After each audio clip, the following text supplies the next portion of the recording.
It's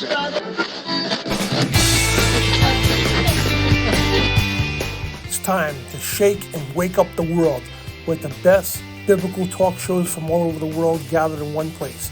ShakeandWakeRadio.com, where the truth is all that matters, and the truth will set you free. ShakeandWakeRadio.com.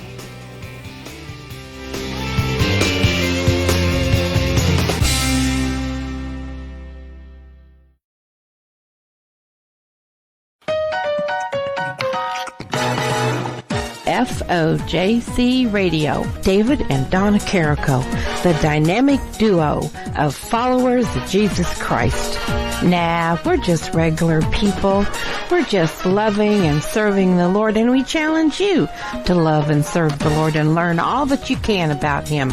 We're preaching the gospel of the kingdom and teaching the doctrine of Christ to the whole world. And thanks again for listening to our programs, and blessings to all of you.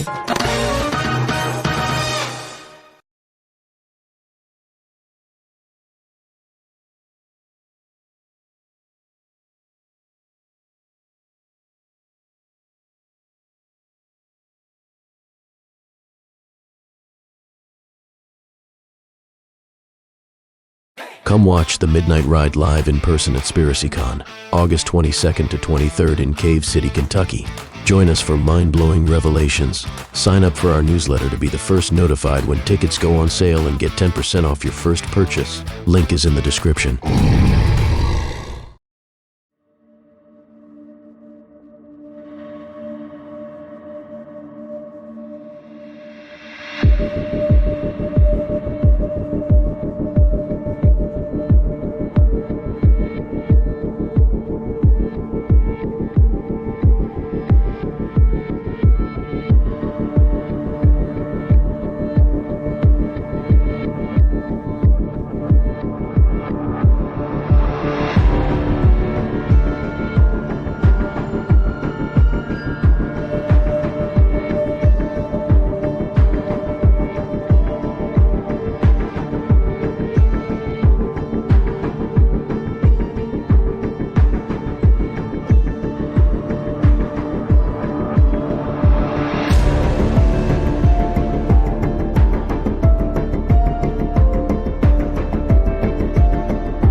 And welcome everybody to Spiritual Warfare Friday. Tonight's show, Knights Templar Dark Deception. So we're going to talk about the Knights Templar, and as you know, today is Friday the 13th, guys. Actually, not for us because this is not live, guys, so there's going to be no phone calls on the show anyway. I might come on later doing separate live questions and answers Friday night. But because of Diane's schedule, we had to pre-record this earlier, so it's here Sunday night. So anyway, the boss is back. The girl that's been bossing me around, bad girl at the last show, she completely bossed me around. It's just a joke. We had this joke going on because somebody, one of the or listen audience people, they said, "Oh, she sounds bossy to you, Dan." She's not. She's an awesome lady. So welcome, Diana Ketterman. How you doing? Thank you, Dan. I'll try not to boss you too much tonight. Yeah, it's exciting. So I did shows on this before, and not as lengthy, whatever the case, but just little videos to talk about the Knights Templar and all that. And as you all know, Hollywood loves nothing more than to glorify the Knights Templar. So before we get going any further, guys, I want to promote SparcyCon at SparcyCon.com, and check it out, guys. And if you use my link to buy tickets, it's in the chat room and also in the description, SparcyCon.com/Dan. It's my link, so when you buy tickets, I get credit for it and helps out ministry out. So we got a load of speakers, Richie from Boston, David Carrico, Charlie Raymond, Brian, myself, John Pounders, Jillian Stone, Travis Carpenter, Don Neal, Thomas Shea, Justin Brown, Zach Lewis, and many more coming. And more than likely, we're hoping that Diane could be there herself. And so it's got to be awesome. And also, guys, please check out Esther Jades Ltd, tonight's sponsor of the show. So please check them out, guys, and all kinds of stuff. And they actually helped me. I didn't even realize I had the stuff, all the stuff we get from them, all the natural supplements and all that help you against the cold, flu, and all that. And this week, whatever the case, I caught cold, you know what I mean? And so I've been down the whole weekend, you know what I mean? That's why I went and do a show live last Friday because of that. So forgive us, me and both Diana, we've got a little cough, so just to let you know ahead of time. So it might be a little cough going on, whatever the case. So please check out that natural stuff, guys. The fire cider, which is awesome stuff. The elderberry and all this other stuff they got going on. And of course, the famous Pain Buster Cream. Awesome stuff if you do a physical job or an athlete, whatever the case. Smells great, 500 milligrams of CBD, and it really does the job, guys. So I want to thank ShakeAwakeRadio.com for carrying the show and the awesome, amazing network, the audio network, and thank you for BeforeIt'sNews.com. If you like alternative media, please check them out. And once again, EstherJays.com. And so welcome, guys, to Spiritual Warfare Friday, like I said. So again, Knights Templar Dark Deception, and I'll shut up. And Diana, how you doing? And give a quick introduction again. And she's been on before, so if you want to do another introduction, and we'll get right into it. And I forgot one thing, quick, very important, prayer. So. Yes. Anybody want to lead us in a prayer, or you want me to? You go ahead. Okay. So Jesus, Yeshua Messiah, we come before you once again in this glorious, just this glorious way to bring your truth out and expose the darkness of evil and bring people to the cross. And we pray that you forgive us all individually the sins we committed today. And we ask you, Father, to give us divine wisdom and information to expose the deeds of evil like you tell us to do, to be that watchman on the wall, and to help bring light of truth into the people and to get these people out of these dark secret societies as well. So we love you, Father, and we ask for the Holy Spirit and to protect us all from any physical, mental, spiritual, emotional harm that the enemy might give us, and protect these platforms and protect both of us and all the listening audience today. In your mighty name we pray. We love you so much. Amen and amen. So the formalities are all done here. So we like to just promote things, guys, and all that stuff. And because we ought to work together. You know what I mean? That's why we promote. And by the way, FOJC Radio, this will air next Thursday on Followers of Jesus Christ Radio Underground Church, and they promote our shows too, and we share each other's shows and everything. So amazing stuff. And Diane, she's been on my show, obviously, and she's been on FOJC Radio, the Midnight Ride, Brian's show. So so good stuff, and I'm excited for this. So I'll shut up here and go ahead and take it away, Diana. Well, thank you, Dan. I just learned so much doing the research for this. I'm an independent researcher, and you think that you know the basics and what the Knights Templars are, but when you start really digging into the research, I think that your audience is going to learn a lot of things tonight, and I certainly did. And I want to end it with a prayer of deliverance. Amen. If anyone is interested, and if you have this in your family or you've been a part of it, it's very important to renounce the curse that it can bring on your family. and on yourself individually. So that is what we're doing tonight, is to expose the works of darkness, to make the connections on how this is integrated into our society, and hopefully to enlighten you to the truth. Amen. So we'll go ahead and get started with, where did the Knights Templars come from? That's a big question. How did they start? Where did they come from? And what the evidence points to is that the Knights Templars came from a group of Jewish elders. Some believe that the Knights Templars were part of this European royalty descended from Jewish elders that had fled the Holy Land in 70 AD after Titus went in and destroyed the Holy Land that was invaded by the Romans. Theory suggests that the Templars were set up by the Jewish elders, and these elders that were a part of the original group was Saint Bernard of Clairvaux, who was a co-founder of the Templars, the King of Jerusalem, who was a Jewish elder, and Hugh de Paynes, who was also the co-founder and the first Grand Master of the Knights Templars. Now, they believe that the real reason for the Templars in the very beginning was to uncover sacred truths hidden beneath the Temple of King Solomon, the Temple Mount, the Temple, the Dome of the Rock. And that this information that they would uncover would challenge the established church. So in the very beginning, the goal was to bring down and to challenge the Church of Jesus Christ.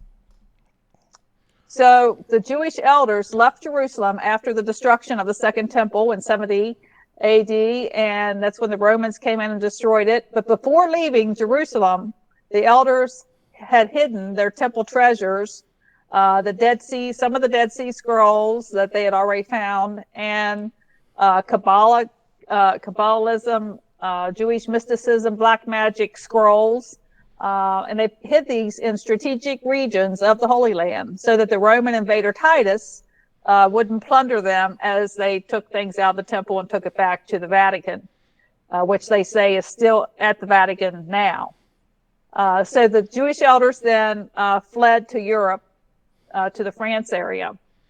And while in Europe, many of the Jewish elders married into noble families, and there were 24 of these Jewish elders, and they would become the patriarchs of this European families, known with a nickname as Rex Deus, meaning God, or star families. And this name was given to those who claimed to be blood relatives of Jesus through Mary, Jesus' mother, Mary. And supposedly they're the custodians of the true secrets of Judaism and Christianity. Families of the Grail, you've heard, like Dan was talking about Hollywood, the cup that Jesus drank from, seekers of the Holy Chalice, and they were not after what it was for, but they're after the power that it represents. They want that power transferred to them, just like Simon in the book of Acts. He wanted the power from the apostles when he realized that they were delivering people, laying hands on people. But as Christians, we don't need the Holy Grail because we have the authority of the Word of God, and we have direct access to the only mediator between God and man, and that's Jesus Christ. Amen. And what's interesting is the 24 Jewish elders, and Revelation talks about the 24 elders in heaven. Revelation 4:4 says, surrounding the throne were 24 other thrones, and on these thrones sat 24 elders, dressed in white with golden crowns on their heads. And the 24 elders, which sat before God on their seats, fell upon their faces and worshiped God. Well, see, these Jewish elders of this backing of the Templars, the forerunner of the Templars, is the counterfeit. Satan always has a counterfeit. Mm-hmm. Always wants to try to deceive people with words like 24 elders. You hear that and you think, oh, well, that's biblical. So then if you don't really know the Bible, you can get off track very easily. So after Rome went in and plundered Jerusalem, the Holy Land, Eventually, the Muslims gained control of the Holy Land and a lot of the surrounding areas. After Islam, we believe that it's possibly Islam came from the Catholic Church. Yep. To go in and actually terrorize and kill the Christians. And so this Muslim control of the Holy Land came about in the 7th century. And that's when they gained control of the Holy Land. And around 685 AD is when the Muslims controlled Palestine. And they built the Al-Aqsa Mosque in the Dome of the Rock, which was an Islamic shrine, or still is today. And so the mosque is where they had a prayer hall. They held teachings and events. The shrine is more of a Muslim site for prayer. However, while they were in control, Jews and Christians and Muslims all came to pay pilgrimages to this site, to the Dome of the Rock, because it is the most holy site for all three religions. Christian pilgrims would come there, and the Jews and the Christians both believed that this is where Abraham was going to sacrifice Isaac, that this is Mount Moriah. Jews and Christians both believe that this is where Solomon built the first temple, and the second temple was built there, where David bought the threshing floor, when Nehemiah and Zerubbabel built the second temple, and Herod the Great restored the second temple. And the Muslims believe that Muhammad ascended to Allah from the Temple Mount. Now, while this Temple Mount descended, was under Muslim, it should be descended. Oh, yes, it should be. That's right. But under Muslim control, the Christian pilgrims were able to visit the Temple Mount, but there was escalating violence against the pilgrims, which eventually that led to the Crusades wanting to protect the Christian pilgrims coming to the site.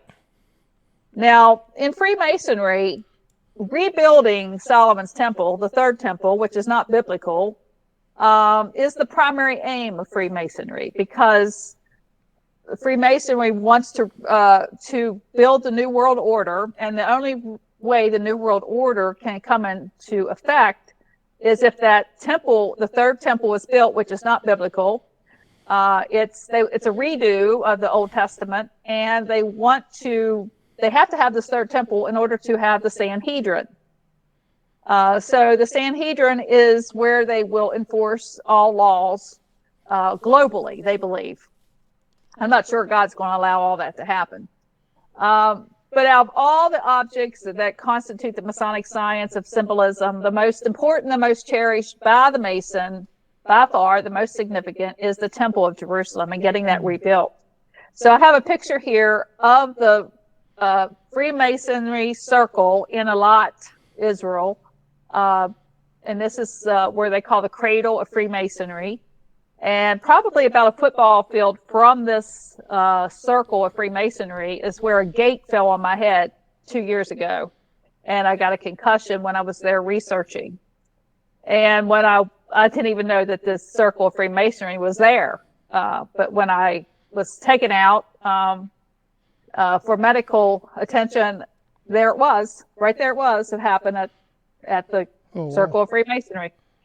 So the Sanhedrin is, this is going to be, they say it's going to be run out of the third temple. And this is where the enforcement of the Noahide laws would come into effect, out of the Sanhedrin. Now, the Crusaders, we talked about them. I'll tell you a little more about those in a minute, but the Crusaders are the ones that went in to try to get the city back for the Catholic, for the Catholic Church. And so the Crusaders and the Templars have the same symbols. So there's a lot of symbols here. You can see various symbols of the cross. There's the upside down cross, which you see now in the Vatican. You've seen that when the Pope, at the Pope's funeral, the upside down cross. You see looks like the Knights of Malta, all different types of crosses. So these are all attributed to the Crusaders and the Knights Templars. Now, what's interesting is that Pete Hegseth has a tattoo of the Knights Templar cross on his chest. And there's in the news that there's a crusading obsession of the far right. to reveal the medieval past, and it's being reimagined by the Christian nationalists. And so I have a video here of Pete Hegseth talking and pushing the building of the Third Temple, which is connected to this. 1 second, backtrack that last slide here. So if people look at the symbols, right? So if you notice at the bottom, it's the order of I can barely read it here, a red star or whatever. So you notice that's a star, right? It looks like the so-called the Star of David. And I want to point out too, guys, like real quick, we did 2 shows on this, me and John Pounders. And the Star of David, there's no such thing as a Star of David. It's actually the Star of Moloch. Amos chapter 5 talks about this stuff. David never had a star. You know what I mean? And and Doc Marquise, my former buddy, 4th generation Illuminati, before he died, he told me this. The most powerful talisman in all the occult, more powerful than the Eastern Star, the Western Star, the Upside Down Cross, whatever. He goes, the most powerful talisman is the hexagram, the 6-pointed star. That's what they use to raise demons and whatnot, and very extremely evil. So I'm not judging you guys, but if you got one of the Star of David, and I understand your gesture for it, like I say all the time, guys, destroy it. That is not of God. Don't even give it away. I don't care if you give it to you from your family. There is the most powerful evil symbol there is. You know what I mean? So, and I don't want to divert off the subject, but going back to what's his name there? Pete Hegseth. So you want to let me get the video popped up here for you? Yeah. And I do have a little more information in here about the Star of David. Okay, cool. Not being the Star of David. Yeah. Yeah. So I do have some little information in here about that. Yeah. Oh, nice. Let me get the here's a. Oops, here we go. 1 second. Let me play this video. And today, Jennifer and I and others had a chance to go see the western wall of the Temple Mount, the western wall tunnels, so much of the old city. And as you stand there, you can't help but behold the miracle before you. And it got me thinking about another miracle that I hope all of you don't see too far away. Because 1917 was a miracle, 1948 was a miracle, 1967 was a miracle, 2017, the declaration of Jerusalem as the capital was a miracle, and there's no reason why the miracle of the reestablishment of the temple on the Temple Mount is not possible.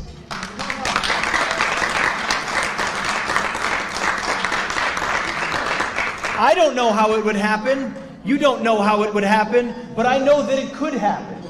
That's all I know. And a step in that process, a step in every process, is the recognition that facts and activities on the ground truly matter. And that's why going and visiting Judea and Samaria, understanding that sovereignty, the very sovereignty of Israeli soil, Israeli cities, locations, is a critical next step to showing the world that this is the land for Jews and the land of Israel. And I believe, as was mentioned, he said you need to, what was mentioned is you need to buy the ticket. Don't just wish for 40 years to win the lottery, buy the ticket. I would submit to you, in light of the support you have in Washington, D.C., the support you have amongst patriotic Americans, amongst evangelical Christians, amongst believers, amongst Republicans, even amongst some Democrats who can barely say it anymore in Washington. Buy the ticket, take your action, do what needs to be done here in Israel, because I truly believe this is a moment where America will have your back. You have Donald Trump in the White House, you have Mike Pence as Vice President, you have Nikki Haley at the UN, you have true believers in Israel and America that have your back. Well, the only ticket I would suggest you people to buy is Conspiracy Con tickets up there. So, but yeah, that's insane, man.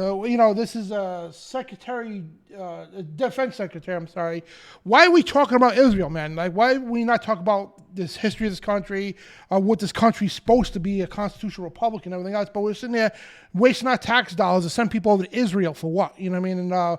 And you get the modern day church to say, we're supposed to support Israel. No, we're the Israel that God's talking about. God's spiritual Israel. It's us, the believers in Christ. You know what I mean? It's like not the real estate called Israel. You know what I mean? But why are these people that claim to be followers of Jesus Christ going to a stupid wall, okay, and praying on it? Isn't that not idolatry? I mean, to me, that's second commandment violation all over it. Yeah, it's like, the Jews are hypocrites because they preach idolatry, right? But yet they're holding a hand on a wall. It's sacred, you know? Yeah. When I went over there, I went with I met up with a Zionist group, and a very well-known pastor, if I said his name, everybody would know, had bags and bags of prayer requests to put into the wall. And the Holy Spirit told me, he said, do not go and pray to that wall. That was my third time there. Wow. He said, you come directly to the Father. We have direct access. We don't need to take people's prayer requests and take them to the wall. Yeah. That's not going to get their prayers answered. That has no power. The matter of fact, it may bring a curse upon them. Yeah. But, it's just like, and as I get through this, when I go through these slides, I think you're going to see more and more how this is all connected and why America is so embedded in this. But you can see that this is becoming a craze. So this next slide here is the pictures I took over there of the Knights Hospitallers in Jerusalem. Now, this hospital was founded around 1070, and this was to nurse the wounded and the sick pilgrims that came in to pay pilgrimage at the Temple Mount.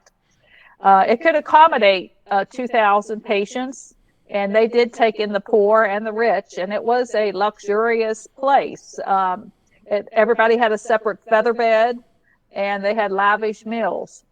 This hospital was dedicated to John the Baptist, which that's very important in the Catholic Church and to Freemasonry. So the Order of the Knights Hospitallers were the ones, was this order that cared for the sick pilgrims. This hospital was founded in Jerusalem. It was dedicated to John the Baptist. It was where the monks cared for the sick, the poor, the injured Christian pilgrims to the Holy Land. And their allegiance was to the Pope. So the Catholic Church wanted control of the Holy Land back because the Muslims were controlling Palestine. And so in 1096, the Catholic Church sent in the first Crusaders to recover the Holy Land from the Islamic rule. Now, the first Crusaders were not the Knights Templars. They were a group of Christian Catholics who responded to the Pope, who called for a holy war to reclaim Jerusalem and other holy sites from the Muslim control. And once they got in there and they got control, they established the Kingdom of Jerusalem with the intention to set up a theocratic state directly under the Pope with the papal control. Now, the Knights Templars were formed after that first crusade in 1119. Hughes de Payens was the co-founder of the Knights Templars, and he was the first Grand Master. He was also one of these 24 Jewish elders.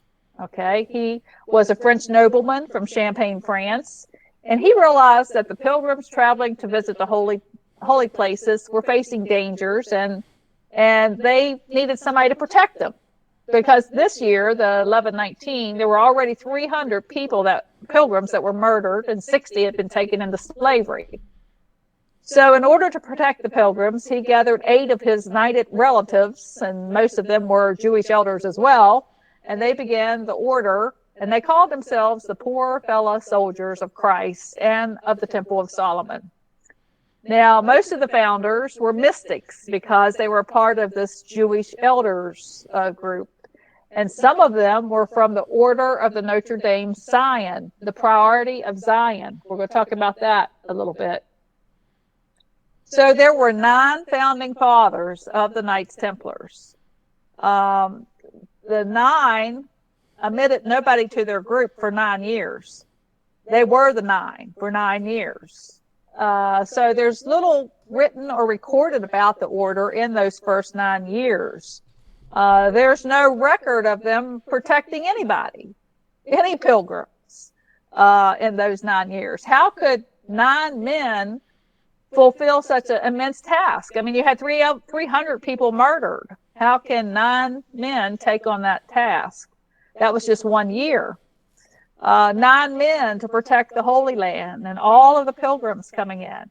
If this was their objective, the research says, you would think that they would want new recruits during those 9 years. But for some reason, they stayed to themselves. Well, we think we know what the reason is. I'll tell you that in a minute. But the Knights Templars were the specialized order of knights within the broader group of the Crusaders that came over from the Catholic Church. So while the Templars were Crusaders, not all Crusaders were Templars. So there was just these 9 to begin with. Now, meanwhile, the order of the Knights Hospitallers, they were at first the Hospitallers giving these medical attention to those pilgrims who were getting plundered. And in addition to giving aid and encouragement, they also were kind of a Knights Templar themselves. They served the same type of role. So eventually there was this jealousy between the Hospitallers and the Knights Templars, and it brought a lot of conflict. And so the Hospitallers decided they would be transformed and change their mission. And so they changed their mission from being just Hospitallers to a military order. So now they were in direct conflict with the Knights Templars. They were rivals. And the Hospitallers began to take over castles and set up quarters, and they began to wear black robes with white crosses.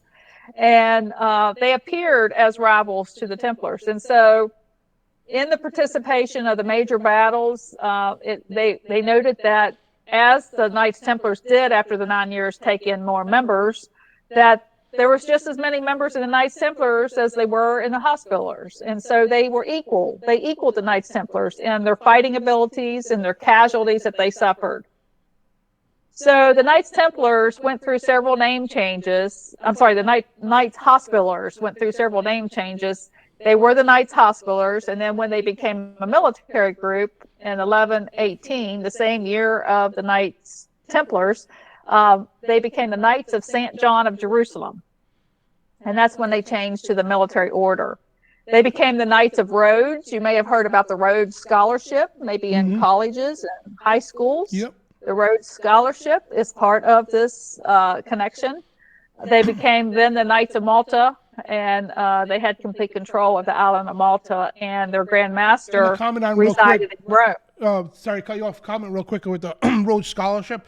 So, guys, Gina Raimondo, she was our governor here in Rhode Island for 2 terms, and she was Biden's Secretary of Commerce, right? But she was, not to change the subject, but she was Knightley Rhodes Scholars, and so basically she became best friends with the Clintons, Hillary and Bill, when in her younger years. They were in school together and everything else. And when she ran for office, nobody's like, who the heck is she? Nobody's got, all of a sudden she's got the endorsement of both Obama and Bush. I think it was, 2 presidents and 2 former first ladies. She's got the endorsement from. Then the Pope endorsed her. Here in Rhode Island, like, she's going to win this. And come to find out, guess where she also belongs to? And I did for a hunch. I went to the Council of Foreign Relations website. Boom, there she's a registered member of the CFR. So what I'm trying to make a point is you see the massive connection. So anybody that claims to be a Rhodes Scholar, guys, really look deep into other societies and look deep into these organizations, these communist organizations, because this runs thick, plain and simple. And it's all secret societies all connect to this. And now they're actually talking about her running for president of the United States, the Democratic Party, within the next term or 2. You know what I mean? So she's on the list probably to catapult her to run for governor. God forbid. Oh, man, she was a horrible governor. But sorry, guys. But yeah, I'm sorry, Diane. I just want to throw that in to show people a Rhodes Scholarship. I mean, like, the people who run this, you don't get a scholarship for nothing. I mean, you got to be somebody in that special favor to go through that. Yeah, I believe Hillary was also a Rhodes Scholar. Yeah, yep. Yeah, so the Hospitallers and the Knights Templars and the Masons over time became one, and also then they became the Jesuits. So they're all one. They're all one. Now the Hospitallers, it's interesting, with this Red Cross. The Red Cross is connected because that's their symbol. Blood is extremely magic substance. Now, blood has ether energies. Ether is connected to technology. And I'm going to show you more of this connection as we go.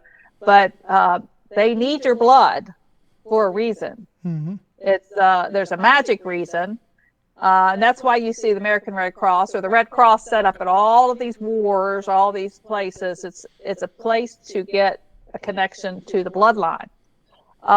And ether there's some kind of connection between the blood and technology. So the Knights of St. John's Hospital in Jerusalem was dedicated to John the Baptist. The feast of St. John the Baptist is an important holiday for Catholics and Freemasons. The holiday, it falls on June the 24th. I remember June the 24th because there's going to be other things that happen on that day. The first Freemasonry Grand Lodge of England was formed on June the 24th, 1717. So it was interesting that just in 2024, December 2024, it came out that our Congress is spending millions of taxpayer dollars to learn about magic. So it's crazy. Yeah. So the Jesuits was also, or they still are, a Catholic military order, and they have the same symbolism and the red shield connected to the Rothschilds as well. Rothschilds means red shield. So the Knights Templars became the Freemasons, building castles and cathedrals, and then eventually on the Knights of Malta. And the Jesuits, when they got in, they reinstated the Templars because they're all in it together. And we have a couple CIA directors who've admitted to being Knights Templars, Knights of Malta. The Knights of Malta is very connected to the intelligence agencies, gathering intelligence, covert operations. And so we have two CIA directors who have recorded that they are Knights of Malta. That's William Casey and Alexander Haig. Well, and you can see how driven they are. So they hide behind philanthropy, so nobody could even suspect these people being bad. The Salvation Army, the Red Cross, and you see them all over the place with emergencies, people need help and all that. And it's crazy. It really is. And they hide behind this philanthropy, so nobody could either like the. What's it called? The Masons, the Shriners. I'm sorry. Yeah, the Shriners, the same thing. They're all connected too, but they hide behind all the Shriners hospitals. They hide behind all this great philanthropy. How could these people be so evil? Look what all they do for kids, for homeless people, blah blah blah. But guys, this is just to distract you. You know what I mean? To paint a public cover. From what they are, like in real short too. The Illuminati, when they headed within Masonic lodges, everybody knew what the Blue Lodge was. Nobody suspected anything bad of it. And Adam Weishaupt, he, with the Council of at the Wilhelmsbad, the Congress of Wilhelmsbad, they decided to hide within the Order of Freemasonry. Even the Masons didn't even know they were there, and they head within the Order of the Blue Lodge, the first 3 degrees. Nobody even suspected the Blue Lodge to even do that. You know what I mean? So they're called inner circles of inner circles. Inner circles of secret societies that them in the secret society that most of them don't even know what they exist. But sorry for that. I didn't mean to cut you off. Oh, I think you're being the boss tonight.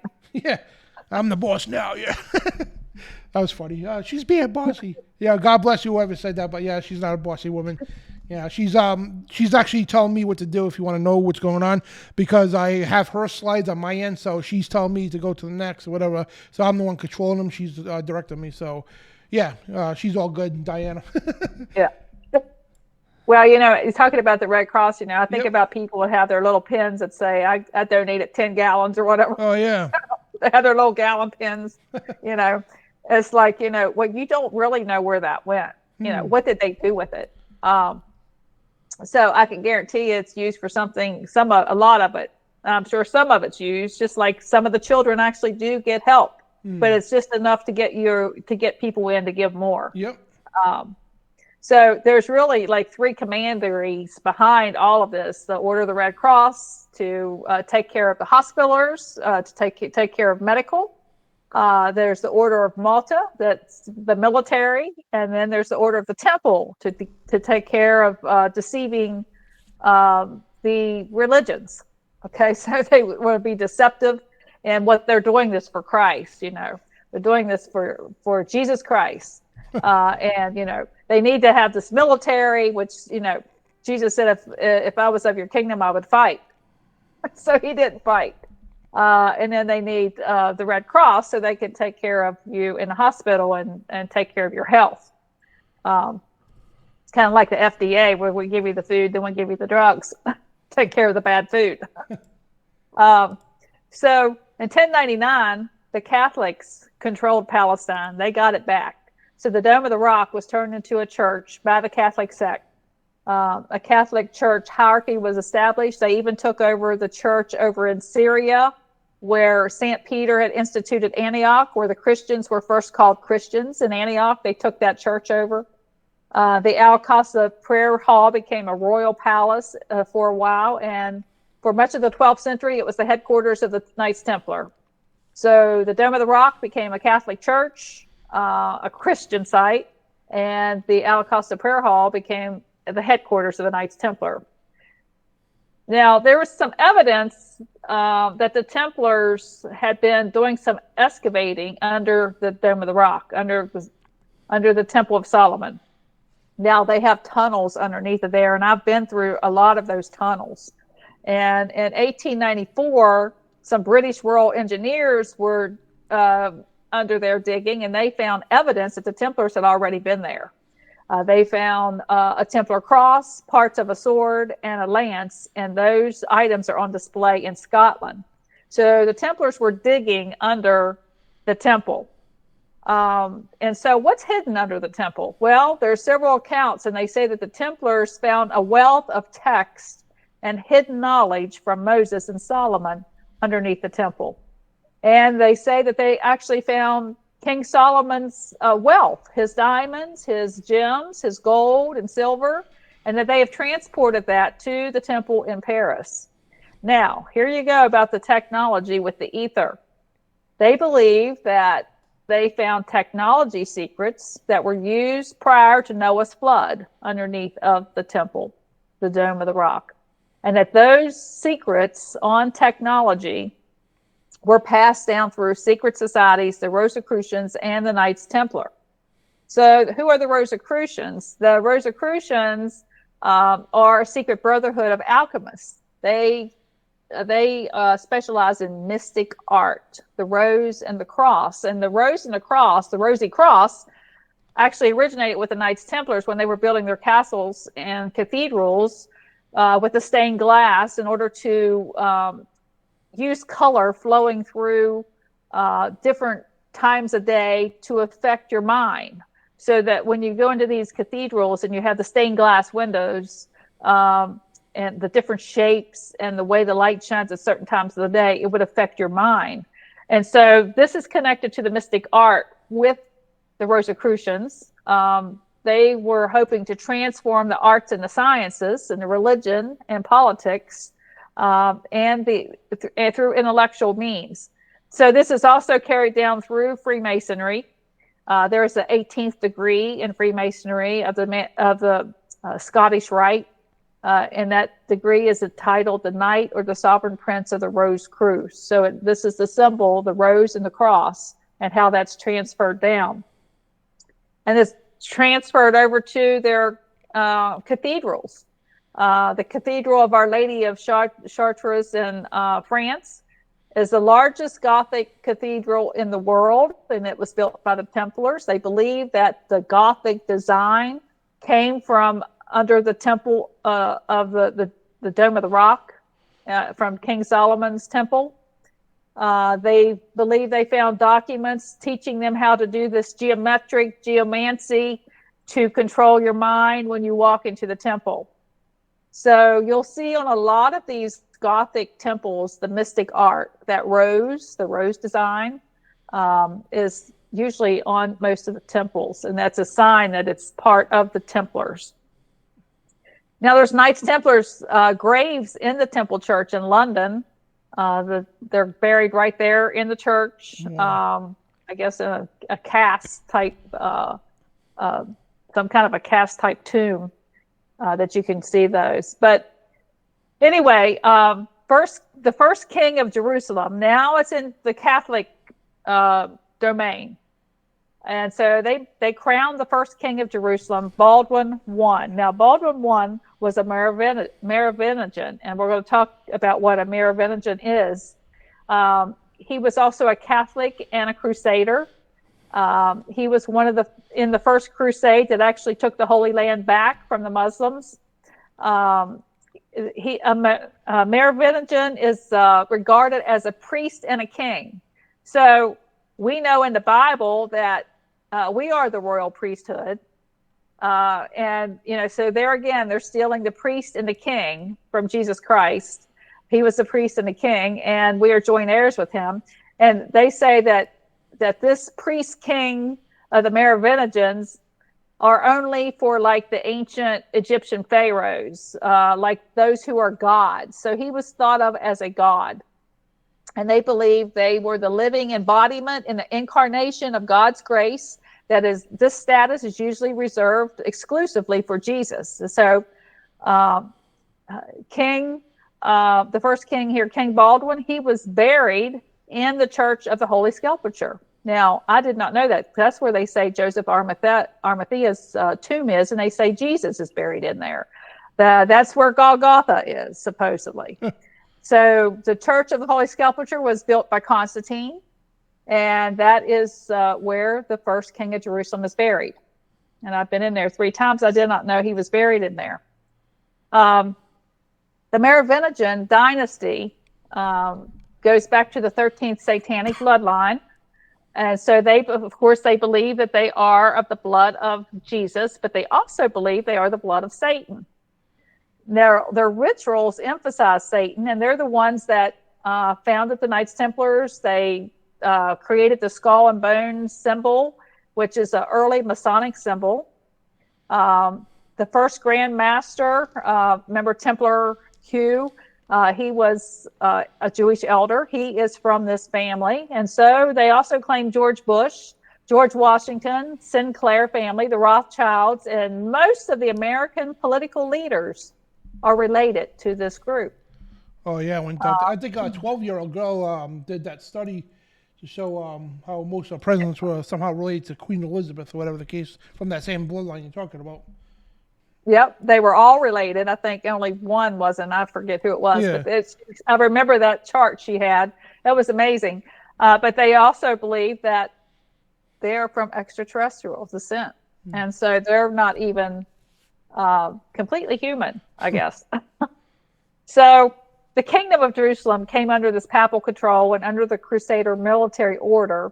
And the Christian armies who occupied the city and the surrounding areas were in constant threat now from the enemy, the Arabs.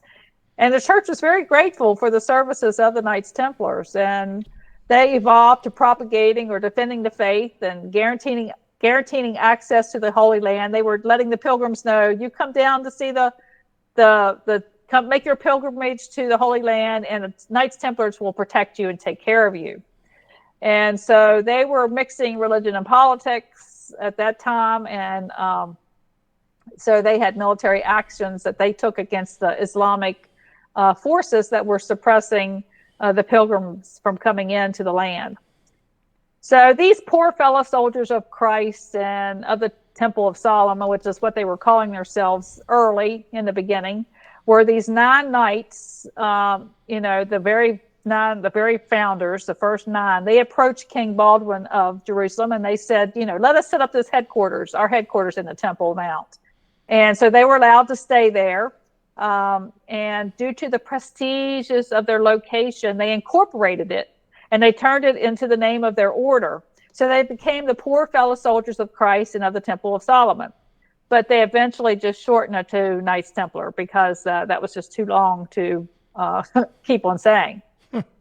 Now, they believe that even though outwardly they said, we're going to protect you from the Arabs, that inwardly they were really crypto because they believed that a lot of the Knights Templars were actually Muslims.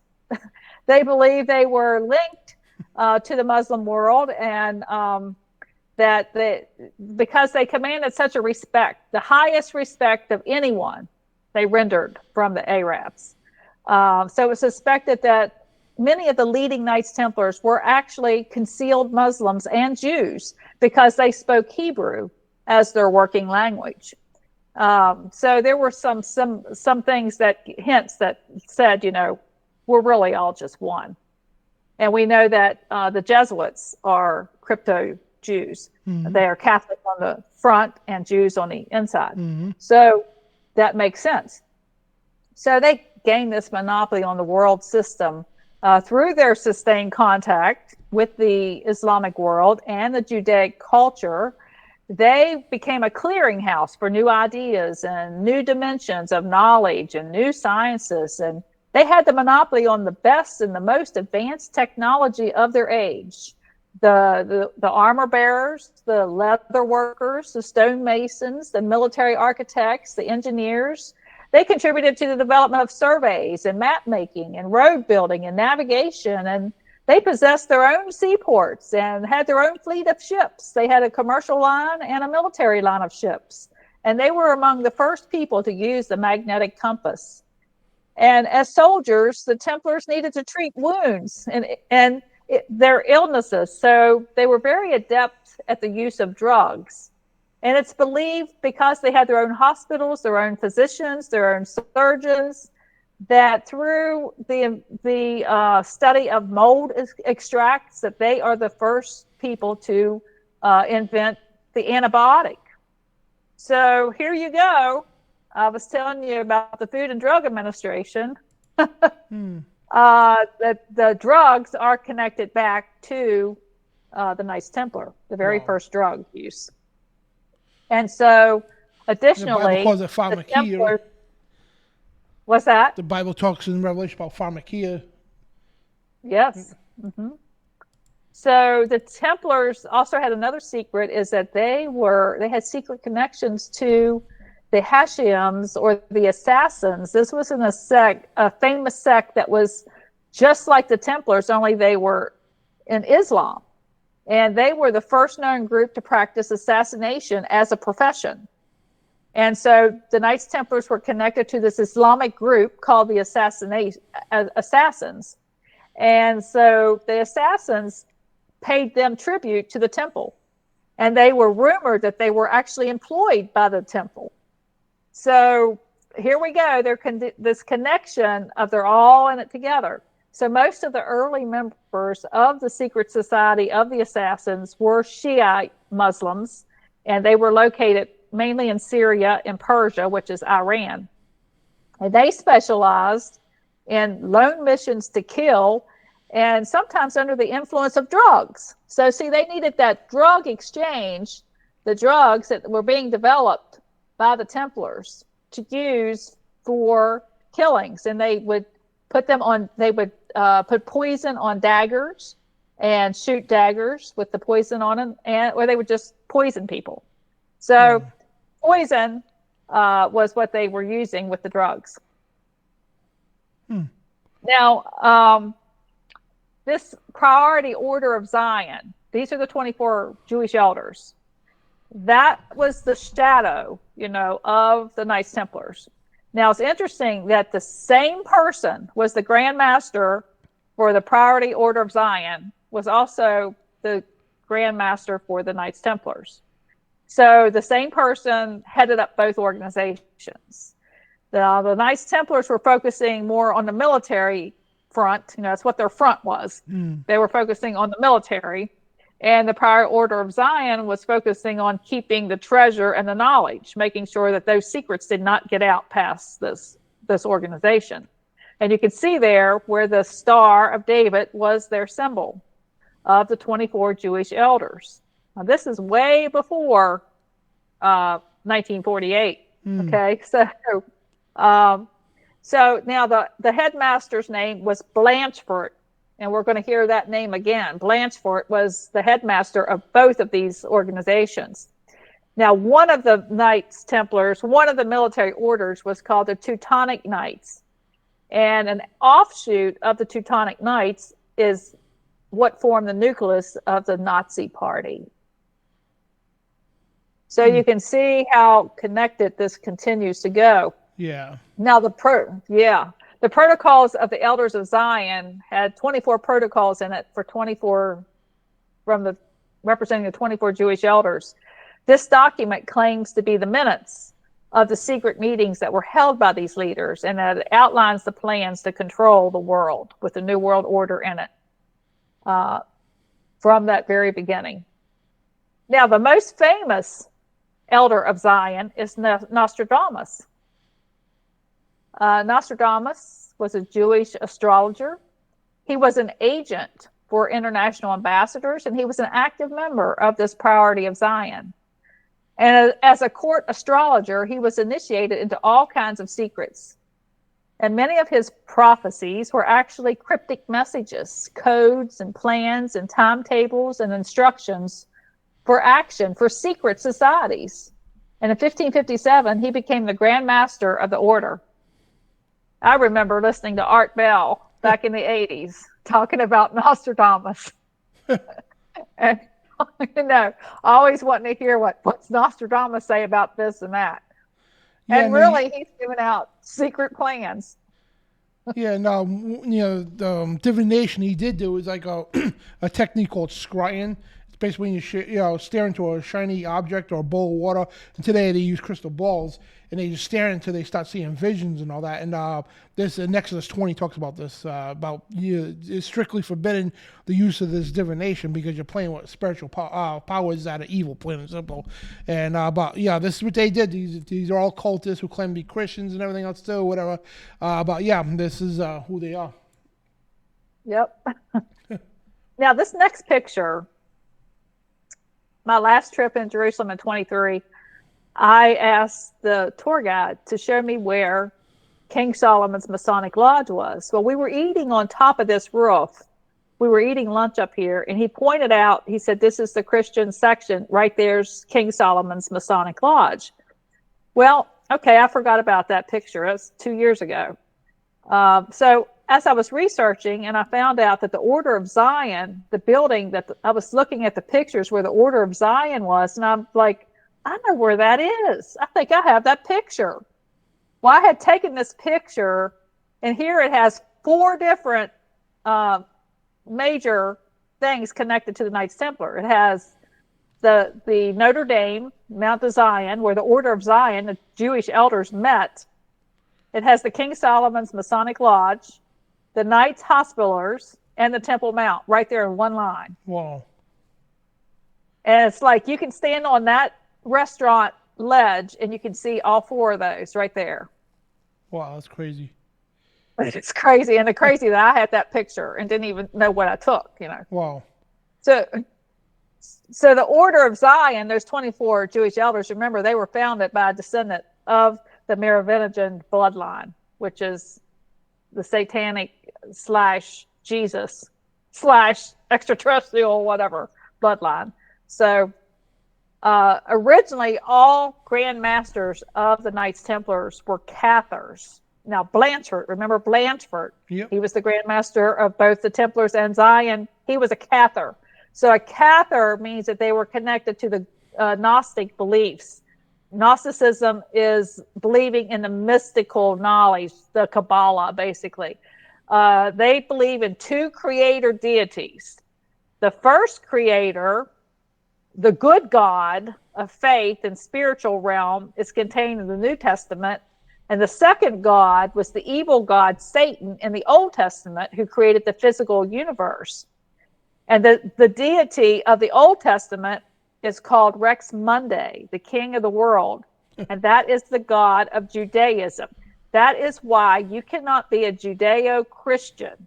The Judeo part believes in 2 gods. They believe that their God is the Old Testament God. That's why they want to recreate the Old Testament. But that God is Satan. That's the evil God. And they don't believe in the New Testament God. So you can't, that's the true Christian. You can't be a Judeo-Christian. Oxymoron is right. Yeah. I can't believe I used to, years ago, when I first started, years ago, I used to call myself, I'm ashamed of that, and I denounced that by the blood of Jesus, but they call myself that, and I was definitely an oxymoron, that's for sure. Well, you didn't know. Yeah. And that's the whole thing, is once you know, you have to say, I was wrong. Yep. And that's what's wrong with the church today, is they can't admit and come off of their high horse of pride and say, oh, yeah, we've been worshiping a fake Israel, instead of the Israel of God. They won't admit the difference, So Blanchard, there's Blanchard again. there's a castle of Blanchfort in France, and it's located in the Gothic region. It's inhabited by Goths. And so these Jewish leaders, these Jewish Merovingians, were often called Goths. So that's where the Goth came from. We actually got in here in Newport, Rhode Island. Newport's one of the oldest cities, like when this country was first discovered and all that. So it's weird because like I got pictures of these, like the mansions out there. They're exactly just like that with the same tops, the brick. I'll remind me to send them to you, but they look just like this, and I wonder if there's a connection there. Yep. Well, there's a Knights Templar tower over in that city, so in Newport, Rhode Island. So there's probably the connection right there. Yeah. So in 1129, one of the co-founders, one of the 24 Jewish elders, Saint Bernard of Clairvaux, he established this Council of Troyes. Now, the reason why they established this council is really to give themselves power. This council had French clerics on it, and they came together to hear a petition from Hugh de Payens. He was the first Grand Master of the Knights Templar. He had a petition. And so the council addressed issues and disputes concerning the Templar order.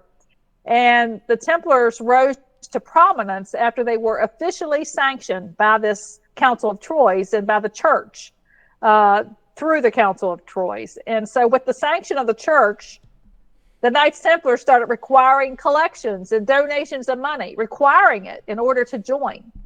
You had to give them money or land in order to join the order, with the promise that if you give them your money or your land, there was a spot in heaven for you in return for your donation. And so the Knights Templars became wealthy and powerful. It reminds me of Paula White. If you send $1,000 to the White House, there's a spot for you in heaven. And so at this council, the Templars were officially recognized, and they were incorporated as a religious military order. And Hughes de Payens, the first Grand Master, that's where he was given the title of the Grand Master, which we know that title is also in Freemasonry. He and his subordinates became warrior-like monks, soldier mystics. They combined discipline with martial zeal, and they were tantamount to the fascism of the militia of Christ. That's what they called themselves. And so they provided a papal recognition, and they requested a rule for the Templar order. So this rule for the Templar order, I have a sampling of it. It's how the knight behaves. This is how you behave if you're a knight. Your clothing had to be a certain color with a certain cross on it based on your rank. So I'm going to talk about those ranks in a minute. Their diet, they were allowed to eat meat, no more meat, no more than 3 times a week. And they had to eat their meals in silence. They were forbidden from having any physical contact with women, even family members. And they were prohibited from even reminiscing about their past sexual conquests with women. Daily schedule, they had to adhere to the rule of St. Benedict and have communal prayers at specific times throughout the day. And their wealth, they had to willingly sign over all their wealth and their goods to the order upon initiation. And they were compelled to fight to their death. So their garments had a linen cord on it, and that linen cord symbolized that they were bound to service.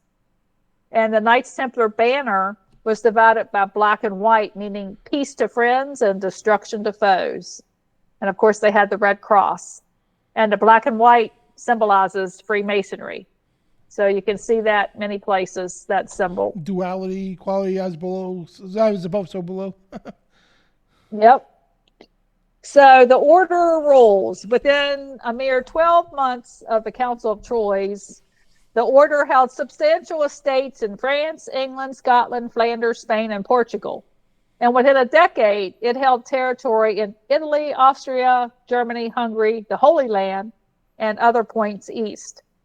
So although individual knights were bound to their vow of poverty, this didn't affect the order from amassing wealth and on an unprecedented scale. All gifts were welcome. And at the same time, though, the order was forbidden. They could not give anything out. They could only take in, even to ransom the leaders, not to even to pay ransom for its leaders. So the temple received in abundance, but as a matter of strict policy, it never gave. It only took. Sounds like Satan to me. Yep. Yep. So the Templars did have many benefits. The houses of the knights could not be invaded by any civil officer. Their churches and cemeteries were exempt from injunctions. There was no taxes on their properties or revenues. So great were the benefits that thousands sought to be affiliated with the brotherhood. So they wanted to be a part of that brotherhood. So they had international political and religious influence. And during the next 100 years, the Templars became a power with international influence. They were constantly engaged in high-level diplomacy throughout among the nobles and the monarchs, throughout the Western world and the Holy Land. And even kings submitted to their authority.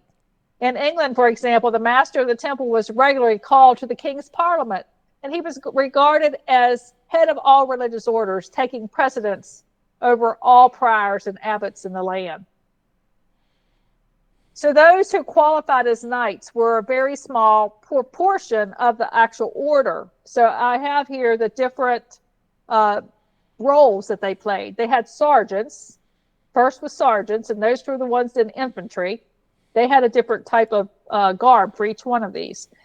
And then there were squires. I have a picture here of a squire dressing a Templar.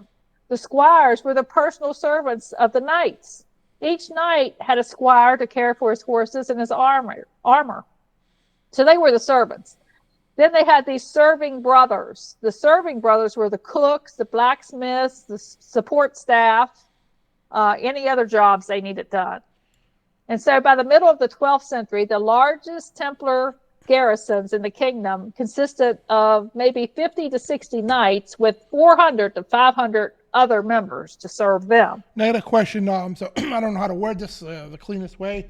So I heard, I don't know if it's true or not, but the squires also service them, if you know what I mean. You know what I'm saying? The sexually. I don't know if that's true. Oh, okay.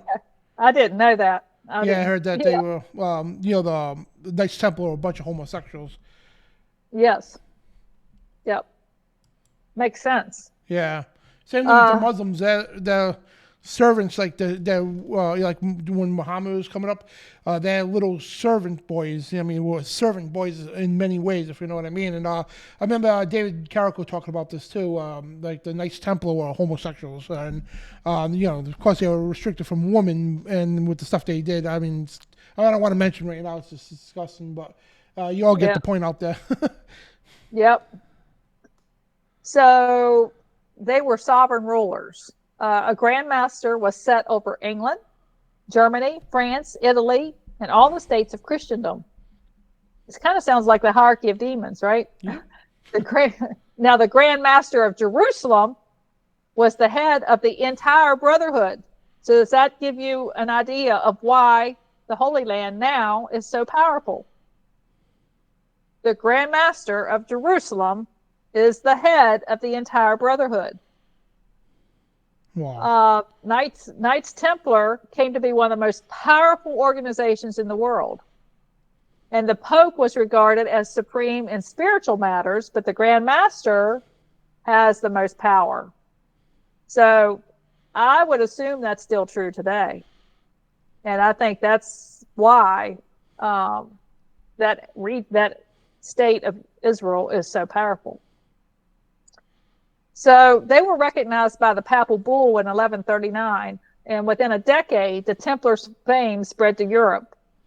The church authorities spoke highly of them and praised their quote-unquote Christian undertaking.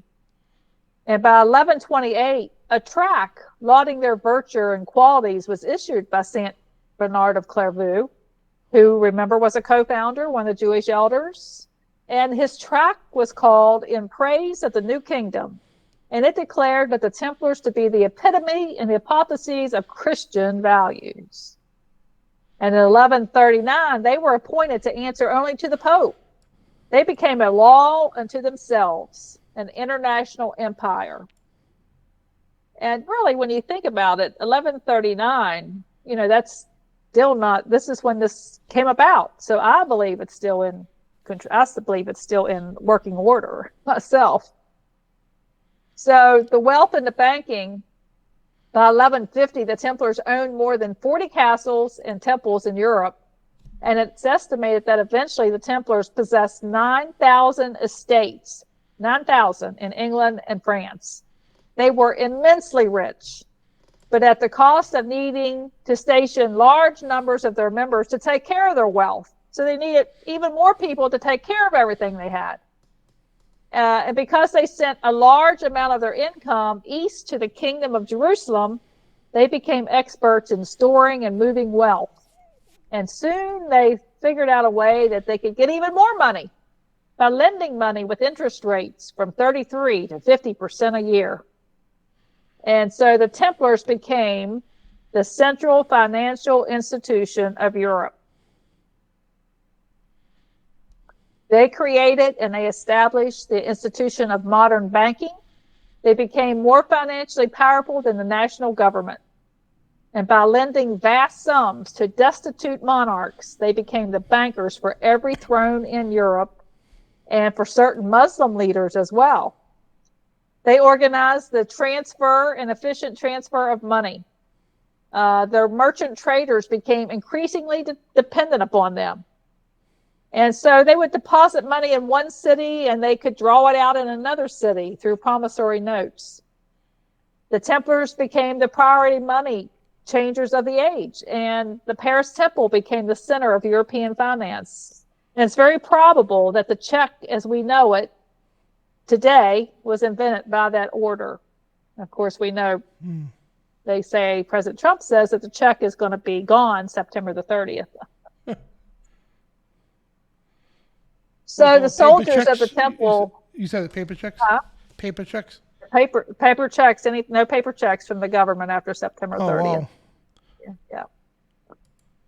So soldiers of the temple is what they became financially indispensable to the French throne. The Paris Temple was literally the center of financial administration in France, and it offered a complete financial service. They administered finances, collected taxes, transmitted money, controlled debts, and paying pensions.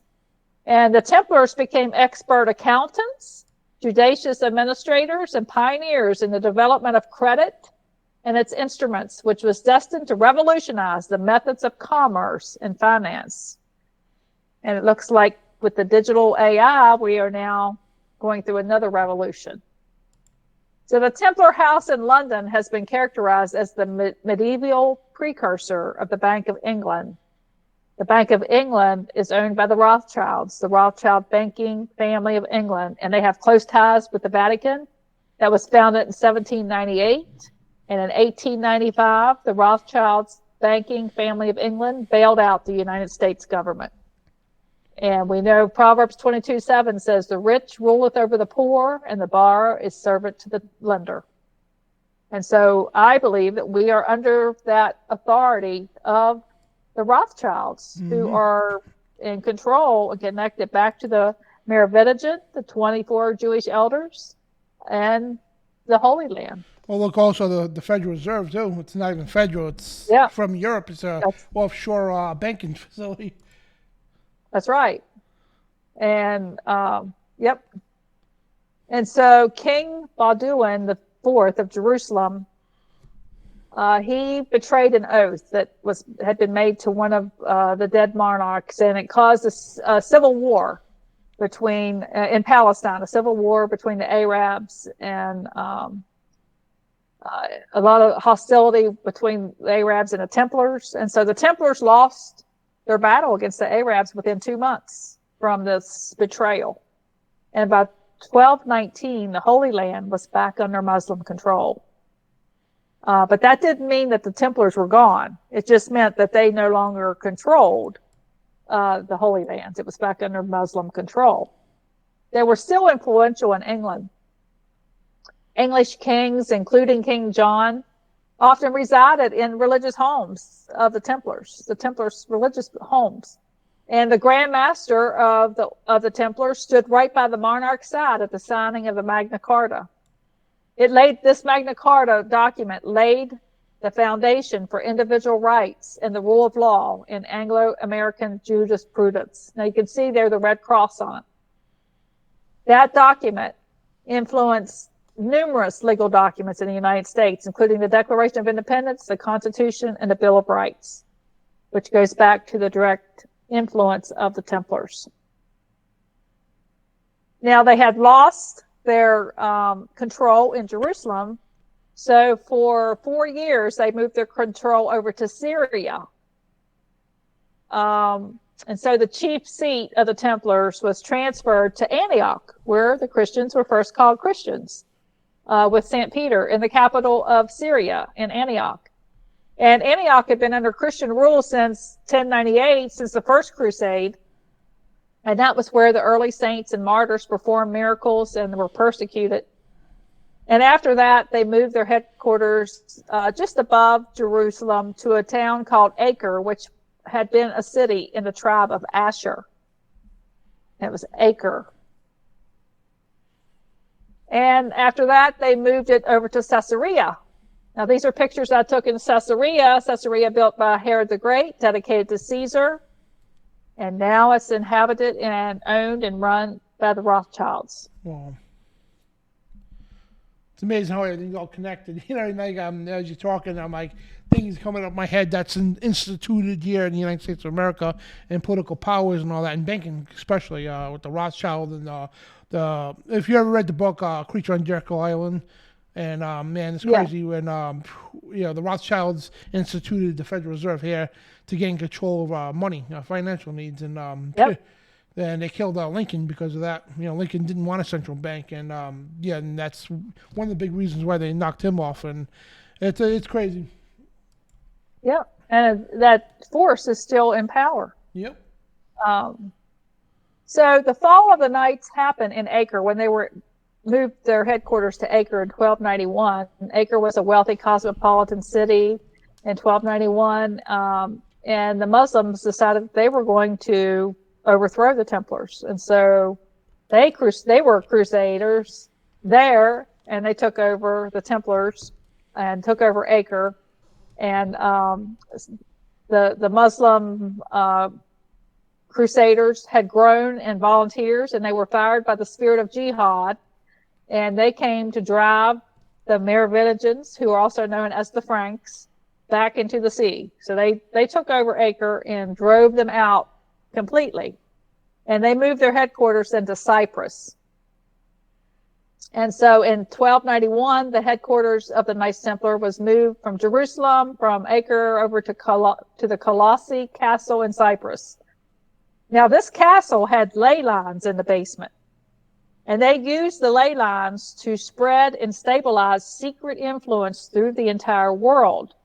These ley lines had negative energy, negative frequency that corresponded to the symbol of the pyramid in the all-seeing eye. And so this castle was originally built by the Merovingians in 1210, the Franks, and it was rebuilt by the Hospitallers in 1454, and they harvested sugar cane there, and they made wine, and so it was a money-making castle. After they were in Cyprus, they retired to the island of Cyprus, and after that they were scattered throughout Europe. But it's interesting that the pyramids, you think about the pyramids in Egypt, being on the ley lines under this castle somehow connected to the pyramids and the negative frequency of the all-seeing eye, and they could spread information from this castle through those ley lines, some type of communication. Well, it's like basically almost like internet type thing or whatever. I don't know how to say it. Yeah. That's crazy. Well, remember that technology they found was before Noah's time. Yeah. And it was, so they had that technology. Everyone says that, the pyramids are connected to electricity or something, and communication. They're like some type of ports, like portals. So I don't know how that works, but that is in the research. And so their goal was to create a power base and utilize the energy lines, and it's like a grid, like a power grid, to stabilize their secret influence around the world. They could pass information through these ley lines. Wow, that's crazy. And so that's why we had the symbol of the Illuminati is the pyramid. And that's what's on the dollar, see, and with the all-seeing eye. So that all-seeing eye somehow has a negative frequency that's the same underneath of that castle. And that's what they used in a lot of the churches with the Goth design. They use these same type of energies in the ley lines with the pyramid and the all-seeing eye.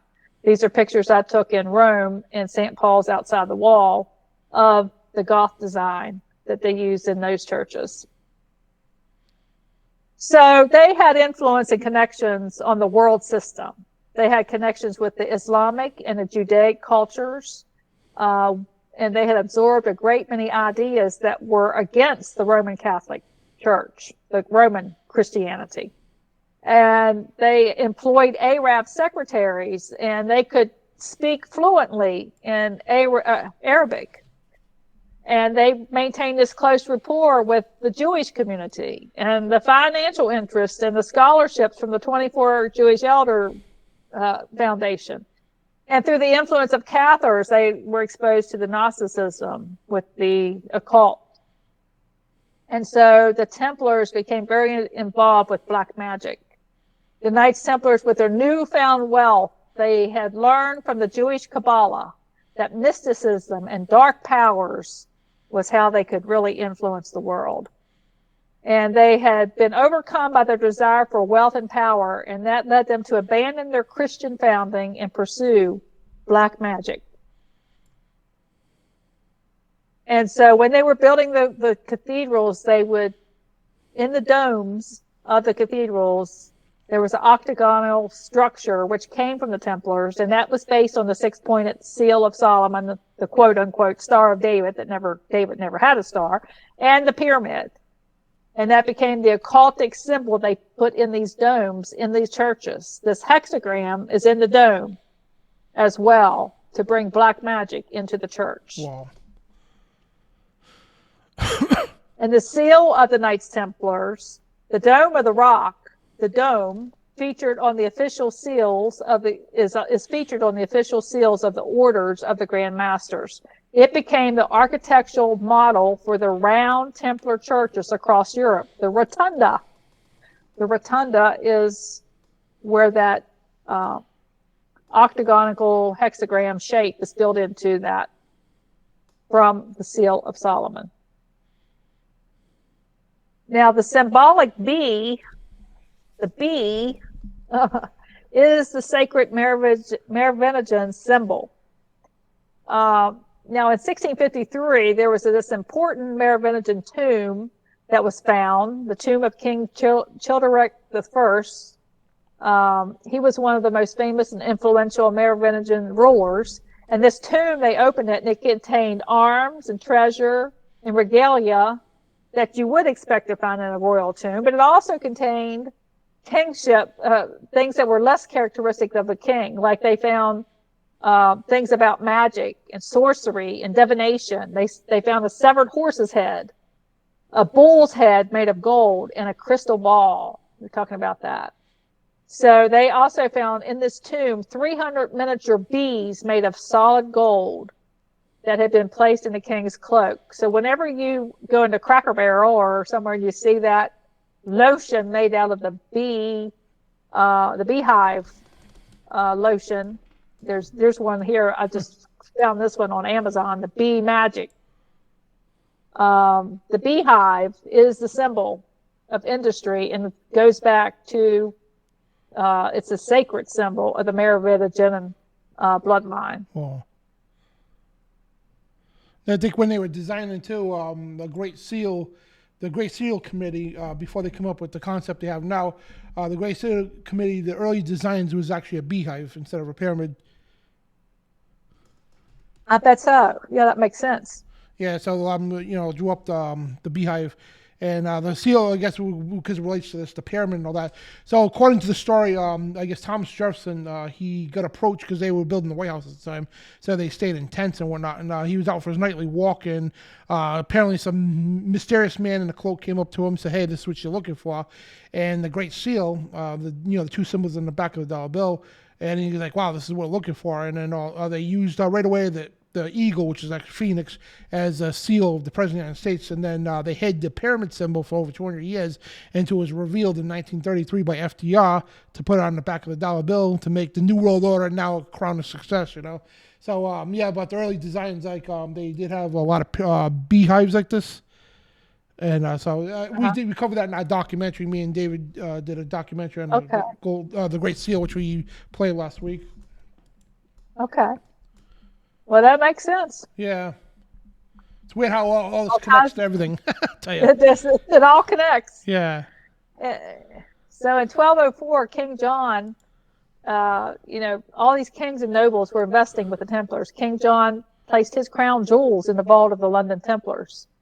And many others in England placed large deposits of precious metals and jewels with the Templars. They knew they would be safe from robbers, like safe deposit boxes. And because of their immense wealth, the Templars soon were among the greatest money lenders of Christendom. And not only did the Templars lead to kings and nobles, but they also undertook to manage their own financial affairs because they had so much wealth, they had to manage it. And so during their existence, a mystique had come to surround the knights, and some said that they were sorcerers and magicians, and they had these secret adepts and alchemists. And in 1208, Pope Innocent III had admonished the Templars for unchristian behavior, and he referred explicitly to necromancy, where they were conjuring up the spirits of the dead for purposes of magically revealing the future. So they become more and more involved with the occult. And soon they were extremely influential in political life. The Grand Masters were routinely consulted on pending decisions of state, both in Europe, especially in England and France, and in the Holy Land. And in 1240, the Templars had 7 castles in Palestine, and the Hospitallers had 3. And these castles served as secure strongholds from which an area could be controlled. And in 1252, Henry III of England dared to challenge them, threatening to confiscate certain of their domains. And Henry III said, "You Templars, you have so many liberties and charters that your enormous possessions make you rave with pride and haughtiness. What was imprudently given must therefore be prudently revoked, and what was inconsiderately bestowed must be considerately recalled." Well, the master of the order replied to the king, and he said, "What sayest thou, O king? Far it be that thy mouth should utter such disagreeable and silly a word. So long as thou dost exercise justice, thou wilt reign. But if thou infringe it, thou wilt cease to be king." So the Templars had more rule than the papacy, and they had more rule than the kings. And so in 1305, King Philip IV of France was deeply in debt to the Templars. And he sought to merge the Templars with the Hospitallers under his power, aiming to consolidate his command over both of them. However, Templar Grand Master Jacques de Molay was opposed to this idea.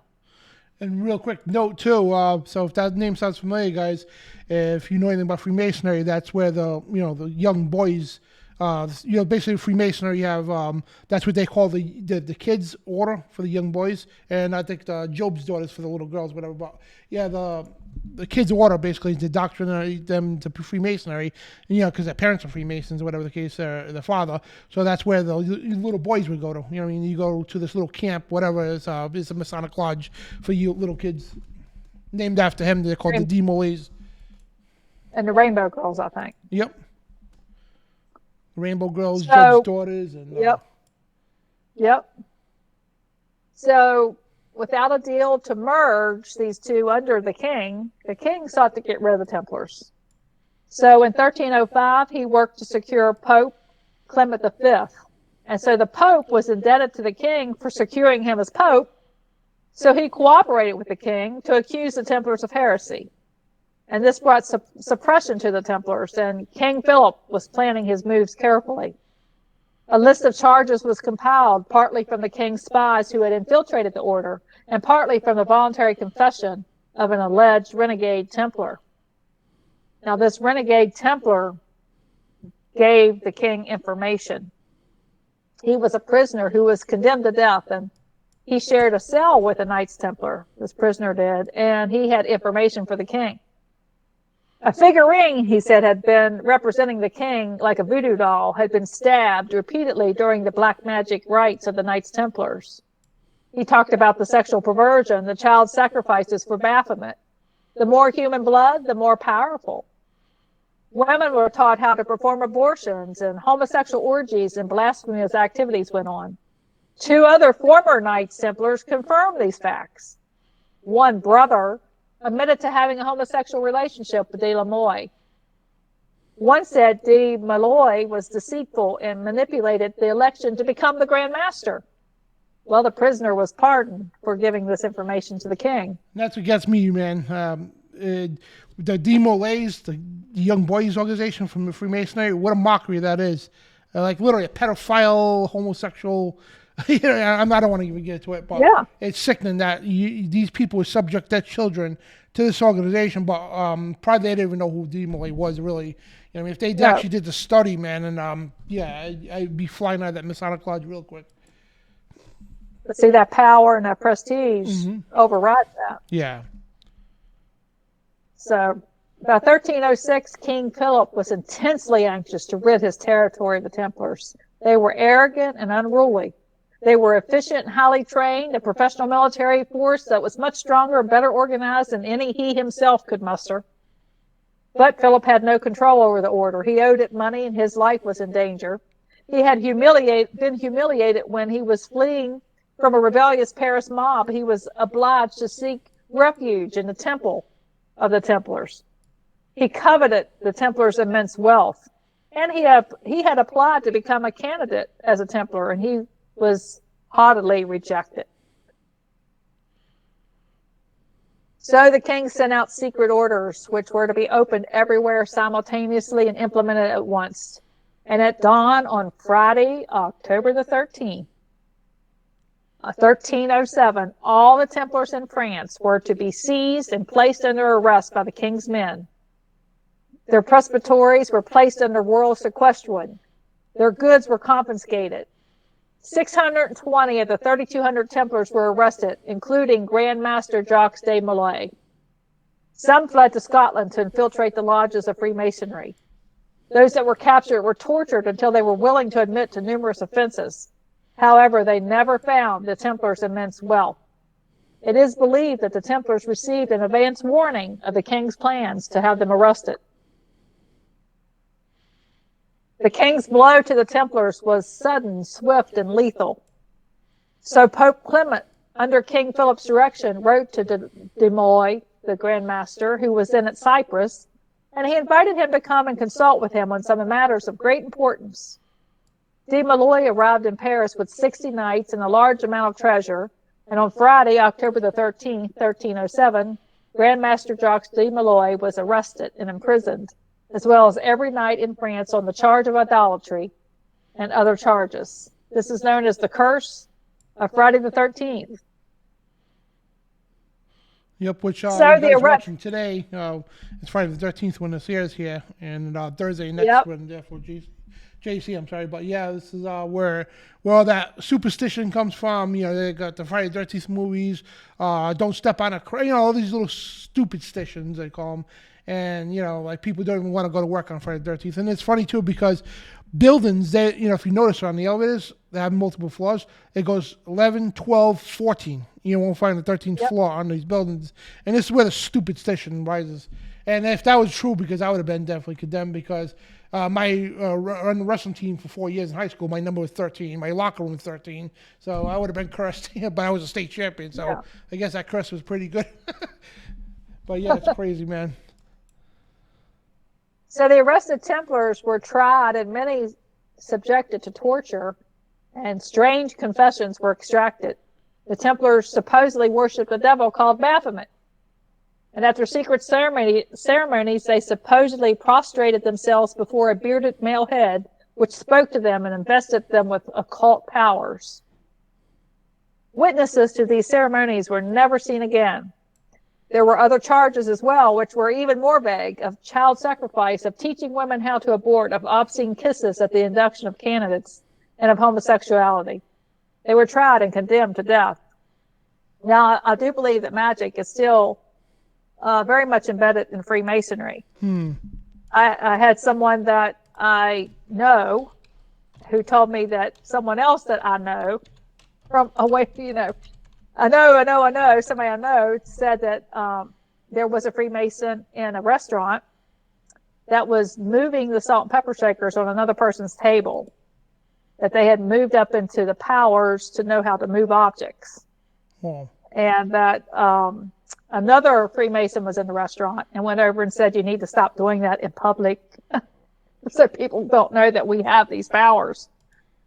But I trust the person that told me. So I do believe that, these are the secret things probably that they do in their ceremonies. They learn about that.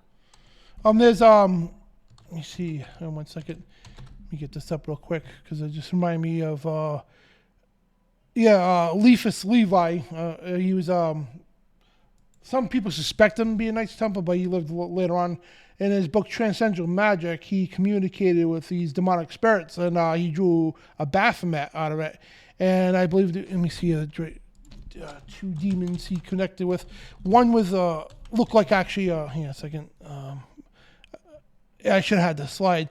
But I guess one of the demons he connected with, one looked like Yoda. That's where Star Wars, George Lucas got the idea from. It wasn't out of his imagination. Yoda is actually a demon that Leifus Levi drew, and also the Baphomet too. He actually communicated with that looked just like Yoda. Yeah, it's crazy. Let me see if I can pull that up real quick. Yoda. Well, and you see that Yoda type figurine on a lot of these churches and castles. Oh, there it is right here. So this is Leifus Levi, and he was a famed occultist, and he, again, there's a, let me see if I can blow this up here. So that little guy there glowing there, he's standing on this pentagram and all that. That little guy glowing, that's what they use to see the six-pointed star to summon demons. And this one looked just like Yoda, short and everything else. And so this stuff doesn't come out of people's imagination. And also, he's associated with the Baphomet. And many people believe that he was a Knights Templar himself, because even to this day they exist, but they're on the ground, whatever the case. But so it's called Transcendental Magic, and I don't suggest people to buy this book for pleasure because it's very evil, very occultic. It's actually pollution. But if you need to do it on a study basis, I would definitely, I think I got this book somewhere. I know David does, but whoops, did I show the screen? Hang on a second, guys. I don't think I had the screen on. So one more time. Sorry, Diana. One more time, guys. And the screen up here. So that little guy there that looks like Yoda. Right there, that's what he communicated with. See how he's standing on these pentagrams and stuff? And that demon, and see the Baphomet in the background? So he said he drew this over a demon, and I guess it was, he said it was an Egyptian deity, whatever the case, which we know Baphomet's not. It's a, and plus he even been to Kabbalah, so it all ties together. The androgynous god, which they call Baphomet. And see how it all connects. And it's something, I tell you, it's disgusting. Yep. So shortly before the arrest of the Templars, the Grand Master Jacques de Molay had the Templars' books and rules burned. And an order went out to the Templars that no one was to divulge information regarding the order's customs and rituals. The treasure of the temple, all of its documents and records disappeared, and the property that was seized was transferred to the Hospitallers of St. John of Jerusalem. 9,000 castles were confiscated. But the king made a serious mistake by not destroying the heart of the Templars, the Priory of Zion, the Jewish elders organization. The most bizarre accusation was that these soldiers of the cross ritually denied Christ. The fate of the arrested Templars was effectively sealed, and on May the 12th, 1310, 54 of the knights were burned. Philip harassed them mercilessly. Many were burned, and many were imprisoned and tortured. They claimed that during initiation ceremonies, they were forced to trample and spit on the cross, deny Christ, sodomize other men, and worship idols. And at the same time, the king continued to bully the Pope, demanding ever more stringent measures against the order. And after resisting for a time, the Pope gave way in 1312, and the Knights Templars were officially dissolved, but the forced confession stayed with them. Now, Jacques de Molay, he was the Grand Master. He was roasted over an open fire by order of the king. He was the last Grand Master of the Knights Templar. He was 49 when he died. He was born into a family of converted Jewish minor nobles, claiming that they had the blood ties back to Jesus Christ. He became a Knights Templar at the age of 21.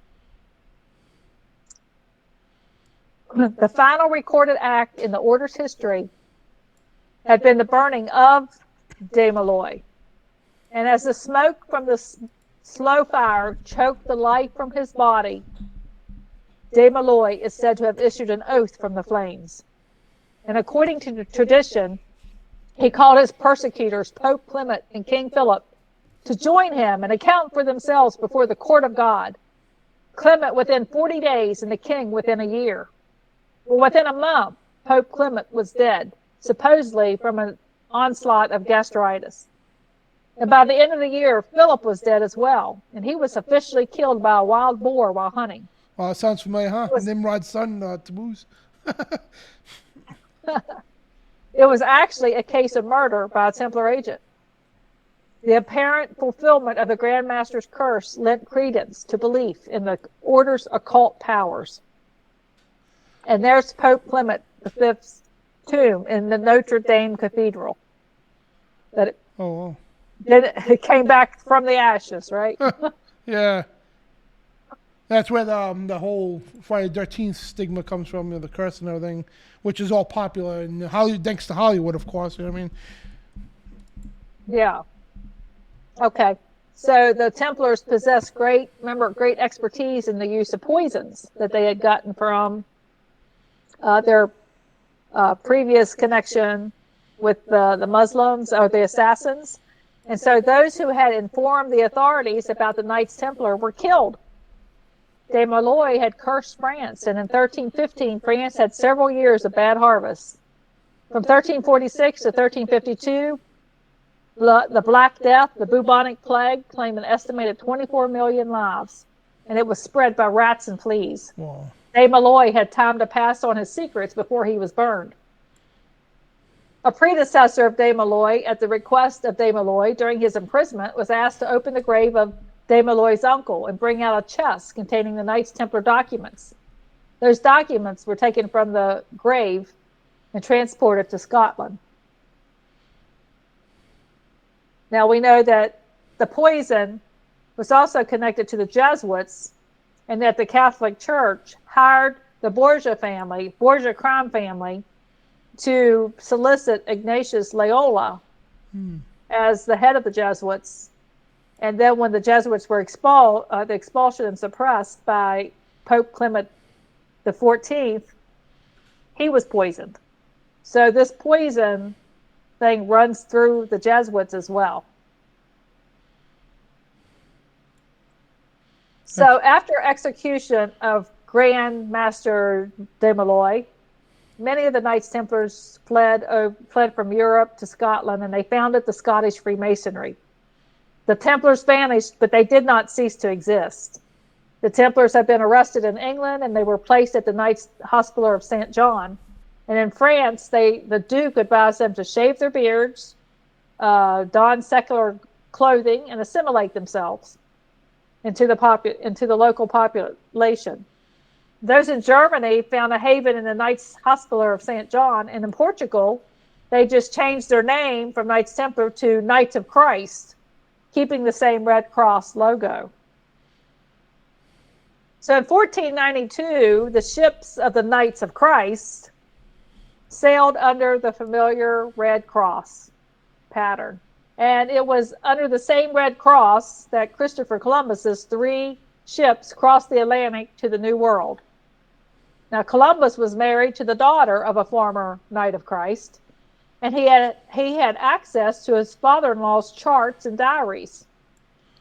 He was a Jew from Spain. He was also Catholic. His voyage was sponsored by the Catholic monarchs. And over here too, well, not over here, it's like really maybe 45 minutes from us. And Massachusetts is, what's that called? The Rock? No, the Rock of the... No, you went up there, Pilgrims. Plymouth Rock, I'm sorry, I can't think today. So Plymouth Rock in Massachusetts, they still have the Rock there since 1492 on it. But yeah, they have, I guess that's a remake of these ships here.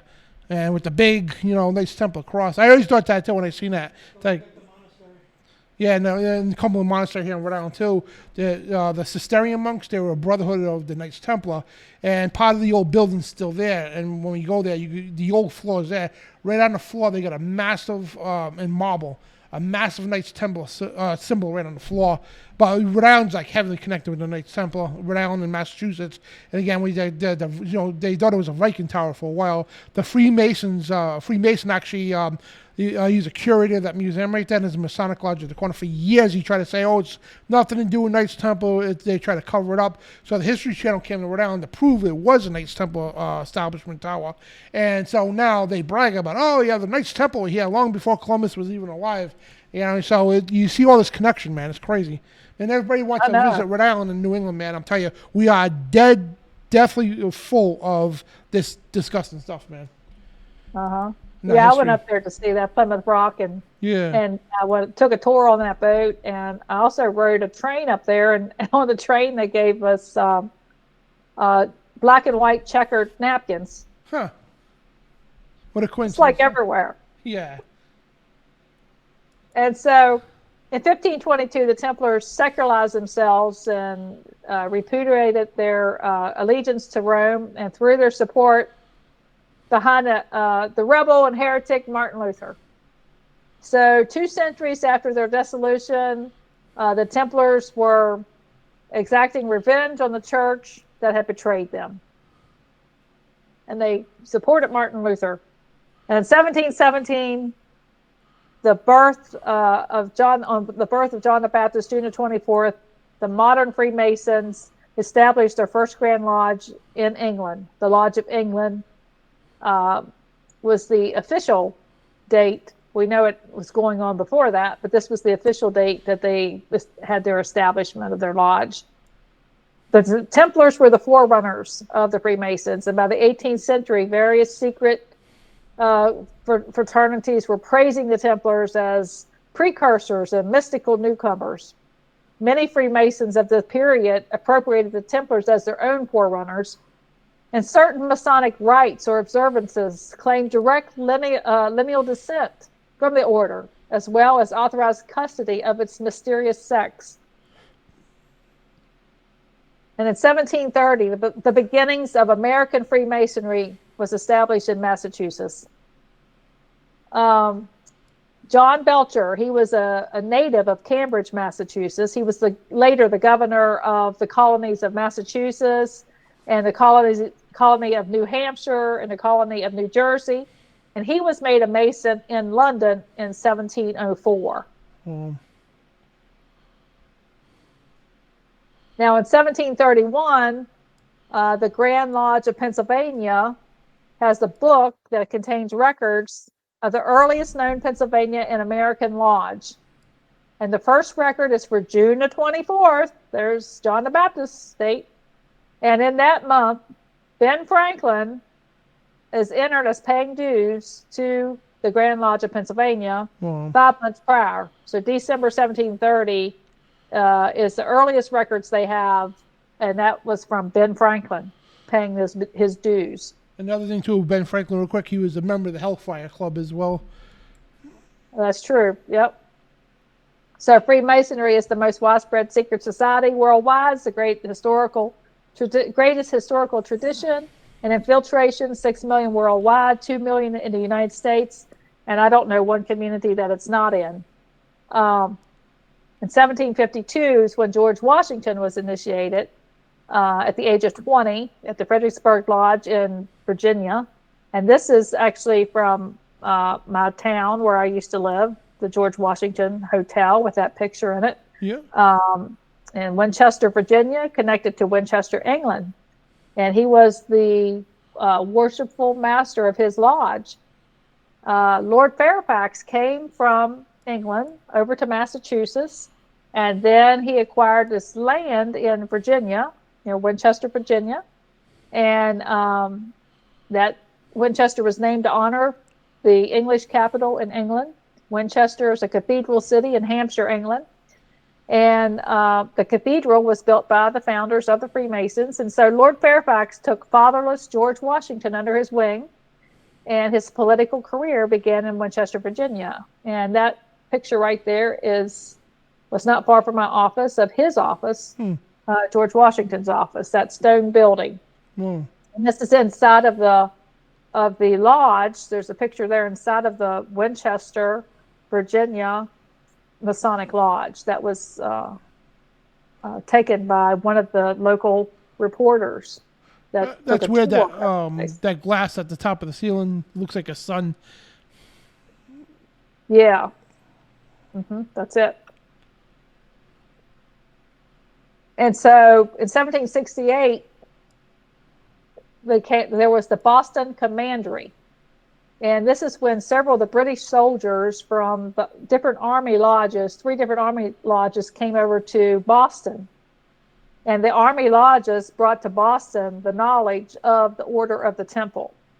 Now, I went to the Boston Commandery's website, and it says in order to become a Knights Templar now in Massachusetts, this is on their site as of today, a Mason must first join the Royal Arts Chapter, and that's in the York Rite of the Masons, and the Council of Royal and Select Master Masons. So you have to be, a Mason in order to be a Knights Templar. Wow. And it says the Boston Commandery is the largest and most active commandery of Knights Templar in Massachusetts. And so these degrees that they're talking about is the gateway to the temple restoration rituals. And I'm going to show you a chart of that in a minute. But the Templars of France, Germany, and Sweden, their organizations of Templars, they are based on de Molloy's successors. So they follow a successor. But in the United States, it's based on the knights who fled for security into the body of Masonry. Remember when they were fleeing from being arrested, they went into the Freemasonry lodges. And so that's what the United States is based on. My brother just showed me, let me see that for a minute. You still got that? I'll show it on the camera. That roof there, I'm sorry to backtrack a little bit. That roof I was talking about stuck out like a sore thumb to me for some reason. And my brother pulled it up right away. What it might be a portal. It says famous ancient Egyptian symbols for portals here. So if you can see that, I know you can't see it, but if you can see that, guys, it's like yellow in the middle, whatever case. But it looks like a portal. You know what I mean? And we do a lot of shows on portals and all that. I'm sorry, Diana, just wanted to throw that in there. My brother, like right away, he's like, "Oh, that looks like a portal." Yeah, well, it does, yeah. And that article, when the reporter went in there, said that there was an all-seeing eye that was in there as well. Oh, yeah. So I have a chart of... Yeah, you are. Yep, there it is. I'm sorry, go ahead. Well, it's okay. I have a chart of the Freemasonry steps of the York Rite and the Scottish Rite. So you go up many steps of the ladder to get to the Templar that's embedded with the Templar doctrine. The York Rite originated in North America, and that's where you get to the Knights Templar. And the Knights Templar, the York Rite, emphasizes the Christian principles, those that were associated with the quote-unquote Christian, with the Knights Templar. And then the Scottish Rite originated in Europe, and that's where you get the Blue Lodge, the first 3 degrees, and it's associated with the philosophy of the Masonic philosophy, the social issues. But when you zoom in on this, Like to add a little information on that, guys. That's why you see people on TV with the right or the left hand in their pockets showing you they either took the right-handed path, which is the Scottish Rite, or the left-handed path, which is the York Rite. Okay, that's good to know. I didn't know that. Yeah, you'll see portraits. So even in our state house, you see portraits everywhere. Or even Neil Armstrong, right? He took a picture of his fingers tucked into his little jacket pocket, and when you see this, it sticks out like a sore thumb. After that, you'll see it everywhere. And what's the king? Prince Harry. That's why he walks around with his hand. When he knows his video around, he'll put his hand in his sleeve. The thing of his coat to show his Masonic initiation there. Membership. Yeah, I knew the hand, but I didn't make the connection of the right and the left. Yeah. Even Pat Robertson, he was on the cover of Time magazine. He had the lion's paw, like posing for the picture of Time magazine. The lion's paw, I forgot what degree that is, but that's a symbol for that degree, the lion's paw. That's over your heart. In other words, if you reveal secrets to the lodge, they'll tear your chest open, give you. That's part of the ritual they have to give your heart to a wild beast. So much information, man. That's but yeah, sorry to cut you off. That's okay. I remember that oath. Yeah, but on this chart, you can, if you zoom in, you can see there's all kinds of knights: Knights of Rome, Knights of the Holy Sepulchre, Knights of Saint John, Knight of the Sword, and Knight of the Rose Crew, the Rosy Cross thing. Knight of the Royal Arch, Knight Commander of the Temple, Grand Elect Knight Caduce, Knight of St. Andrew, Knight of the Sun.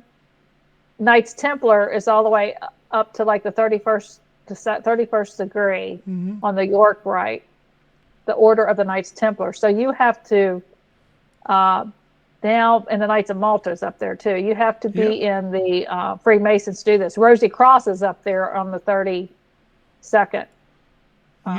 So you can see, now I have a book that outlines all the different curses that comes with each one of these steps, based on the oath that you take when you move up. So the Knights Templars were regarded as occult adepts, illuminated I'm sorry, alchemists. I wanted to throw that in real quick. So, guys, real quick, and I don't suggest anybody to buy this book. This is like spiritual puke. I got this in my library. It's called Morals and Dogma by Albert Pike. Now, if you notice that symbol, it's a double-headed eagle facing different directions. That's a symbol of Ma'amen Ra, which is a god of wealth and, fake god of wealth and war. So he's the one, Albert Pike, he was the creator of the 33rd degree, right at the top there, Grand Inspector General. He was the creator of the 33rd degree. Now, Albert Pike is definitely Illuminati. He belonged to many secret societies, and very evil person, man. And they commemorate him in Washington, D.C. They got a whole shrine, his tomb there, and everything else. And it's horrible. It really is. And they also say he was the mastermind, the financier behind the creation of the Ku Klux Klan. Yeah, well, that's interesting. I'm sorry, Diana, I keep on doing that because all this stuff is like good information, and then all of a sudden all these things are popping up in my head, I know. Yeah, I get you. That's good. That's why we boss each other around. Yeah. So the Knights Templar was regarded as occult adepts, illuminated alchemists, magi, mentors, master masons, high initiates. They were authentic supermen, endowed with an awesome arsenal of mysterious power and knowledge. They were regarded as heroes and martyrs and harbingers of the anti-clerical spirit of the age. And many French Masons were conspiring against Louis the 16th. And they felt like they were helping to implement Jacques de Molloy's dying curse during the French Revolution. And so during the French Revolution, the king's head fell beneath the guillotine, and he was accused of treason. And an unknown man is reported to have leaped onto the scaffold. He dipped his hand in the monarch's blood and flung it out over the surrounding throng and cried, "Jacques de Molloy, thou art avenged." So they certainly did take care of carrying out threats even after, your death. Now, I found a Templar Lodge 176 in the St. Louis Park. So there are some organizations today that still call themselves Templars, claiming to possess this pedigree from the 1314 year era, and that they're characters that were authentic. And so certain Masonic lodges have adopted the grade of Templar with their rituals and the way they do their order of work. Toward the end of the 19th century, a sinister order of the New Templars was established in Germany and Austria, and it employed the swastika as one of its emblems. So in the United States, as Dan was talking about, the De Malloy Club for young people, teenage boys are admitted into the De Malloy Society. Most do not even know the history, as he was saying. In Britain, as well as elsewhere in the West, Rotary clubs dignify themselves with the name Templar, and it can include famous public figures. Again, that's that power and prestige. Like all secret societies, the Knights Templar had two different doctrines, one secret and one exclusively for the leaders, and the other for the public. There's a knighthood for beginners, for children, to teach them how to become a knight. There's all kinds of books that you can get. That one I pulled down off Amazon, just at a quick glance. Now, the first Black Masonic Lodge was established in Boston in 1784. And if you notice the steps of this Knights Templar Lodge, the first step they take is to step on religion. And then it's fraternalism, the fraternities in the colleges, and then to infiltrate into industry, education, finance, and to have power over all of them. So that is pretty much, it's all tied back to Christianity, quote unquote Christianity from Catholicism. Yeah, the Black Lodges are called the Prince Hall, established in 1784. Yep, the Prince Hall. And so the Masonic doctrine is, the motto is light from darkness. Our leader is Satan. We have access to the bubbling energy of Lucifer. Religion is worship of death. Our goal was to generate society, and for the Bible to fabricate history.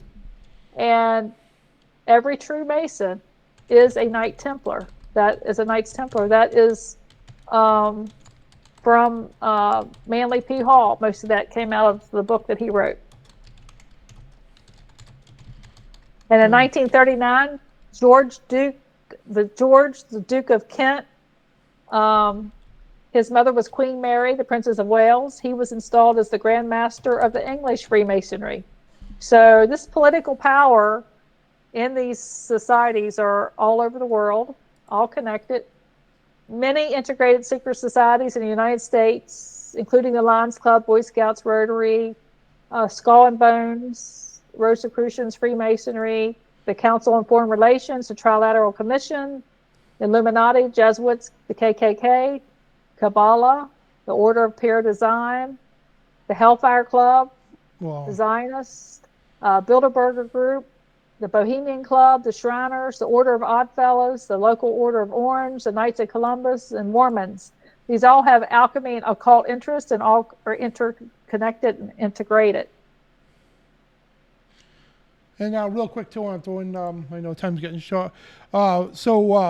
President John Quincy Adams, he hated Freemasonry. He said, Masonry ought forever to be abolished. It is wrong, essentially wrong. It's a seed of evil which can never produce any good. And he also said that Freemasonry promises light but produces darkness. So he was very outspoken against Freemasonry. Yep. And these are some pictures I took in the Vatican. And you can see that they honor the Templars in the Vatican, along with many other gods, the Apollyon, and all different types of gods in there. But they do honor the Templars. This other is a picture of the Catholic Templars of Scotland. This is a recent picture. So they're very much active. Templar crosses. Yep. And you can buy energy drinks. Drink like a Templar. Be wealthy, powerful, complacent, arrogant, brutal, and corrupt. There's vodka named after them. Wow. So the vow of secrecy contains an ancient penalty, which in effect is a spiritual curse. So this penalty, when you take this oath, you have a spiritual curse that comes on the candidate and his family. And every ancient penalty includes a curse of death, mostly barbaric, and attacks specific regions of the mind and the body. For example, one of the most hideous is the Knights Templar degree in the York Rite, which claims to be a Christian. And that curse, one of the clauses includes, under no less penalty than loss of life, by having my head struck off and placed on the point of a pinnacle or spire, my skull sawn asunder, and my brains exposed to the scorching rays of the sun. May the spirit which once inhabited this skull rise up and testify against me if I ever willfully expose my obligation of a Knights Templar. So those are some of the clauses. That's just a little of the clause that's in the oath. And these oaths can bring a demonic effect to your mind and your soul and your spirit, causing all types of curses on your mind and your emotions, including the spirit of death. A lot of people that's in these are afraid of death. They're afraid to die. The spirits of blasphemy, the religious spirits of confusion, legalism, secrecy, silence, lies, blindness. They can't know the truth because they've taken an oath to darkness, to blindness. Religious spirits, self-righteousness, perfectionism, that they can be saved through their works, domination and control of other people, submission to control, just a deception. It can go into alcoholism, anger, anxiety, vengeance, intimidation, insomnia, adherence to false doctrine, unbelief, inability to interpret God's word, the love of position, the possessive love, unwitting entrapment of others, insanity, depression, mental illness, which can include all types of mental illness, and epilepsy, and the fear of rejection, the fear of man, the fear of the dark. So all these would have to be commanded to go in Jesus' name. Amen. And I encourage you to follow this order of deliverance. This is in my book, and I took it from reference it back to David Carrico's book on how to for deliverance, how to repent, to renounce, to ask for cleansing from iniquity, and break the curse. And there's scriptures on this slide. I encourage you to copy this slide down and look these scriptures up, and pray the word. Ask the Lord to forgive you, that you renounce it, and to cleanse you from iniquity, and to break the curses that's on your life. It says in James 5:12, but above all things, my brethren, swear not, neither by heaven, neither by earth, neither by any other oath, but let your yea be yea, your nay be nay, lest you fall into condemnation. And that's all I have, Dan. My book is on Amazon. If anyone wants to contact me, my email's on the screen. Be not deceived. Jesus is the only true God, and be not distracted. It's crazy. And what I did a show on this years ago when I started talking about Albert Pike's 33rd degree and the symbol he uses. Now, this is crazy, right? A lot of Masons claim to be Christians, but I found this verse very significant, right? In Matthew 6:24, Jesus says, no man can serve two masters, for either he will hate one or love the other, or else he hold one and despise the other. And he says right here, you cannot serve God and mammon. Right. Mammon Ra. You know what I mean? That's right there. You know what I mean? That's crazy. Yep. Oh, yeah. Well, thank you. You might, if somebody requests to see your, to have your slides, or can I give them out to people? The slides? Yeah, we can have the link available. If they email me for that. Oh, it's right there. Yep. It's right there. Take a screenshot, guys. Diana Ketterman at gmail.com, or just get a hold of me and I'll pass you her information. and all that. So, and I apologize, guys. I'm just coming off whatever cold I had for 5 days. It's nuts. And yeah, thank you, Diana, for taking time out. Over 2 hours. Awesome. I love it. And over 2 hours of great information. And I love it. It's awesome. And would you say you're going on vacation or something? Are you going to Africa? Right? Yeah. I'm going on a mission trip. I'll be ministering to children in the Muslim communities. Yes. Oh, nice.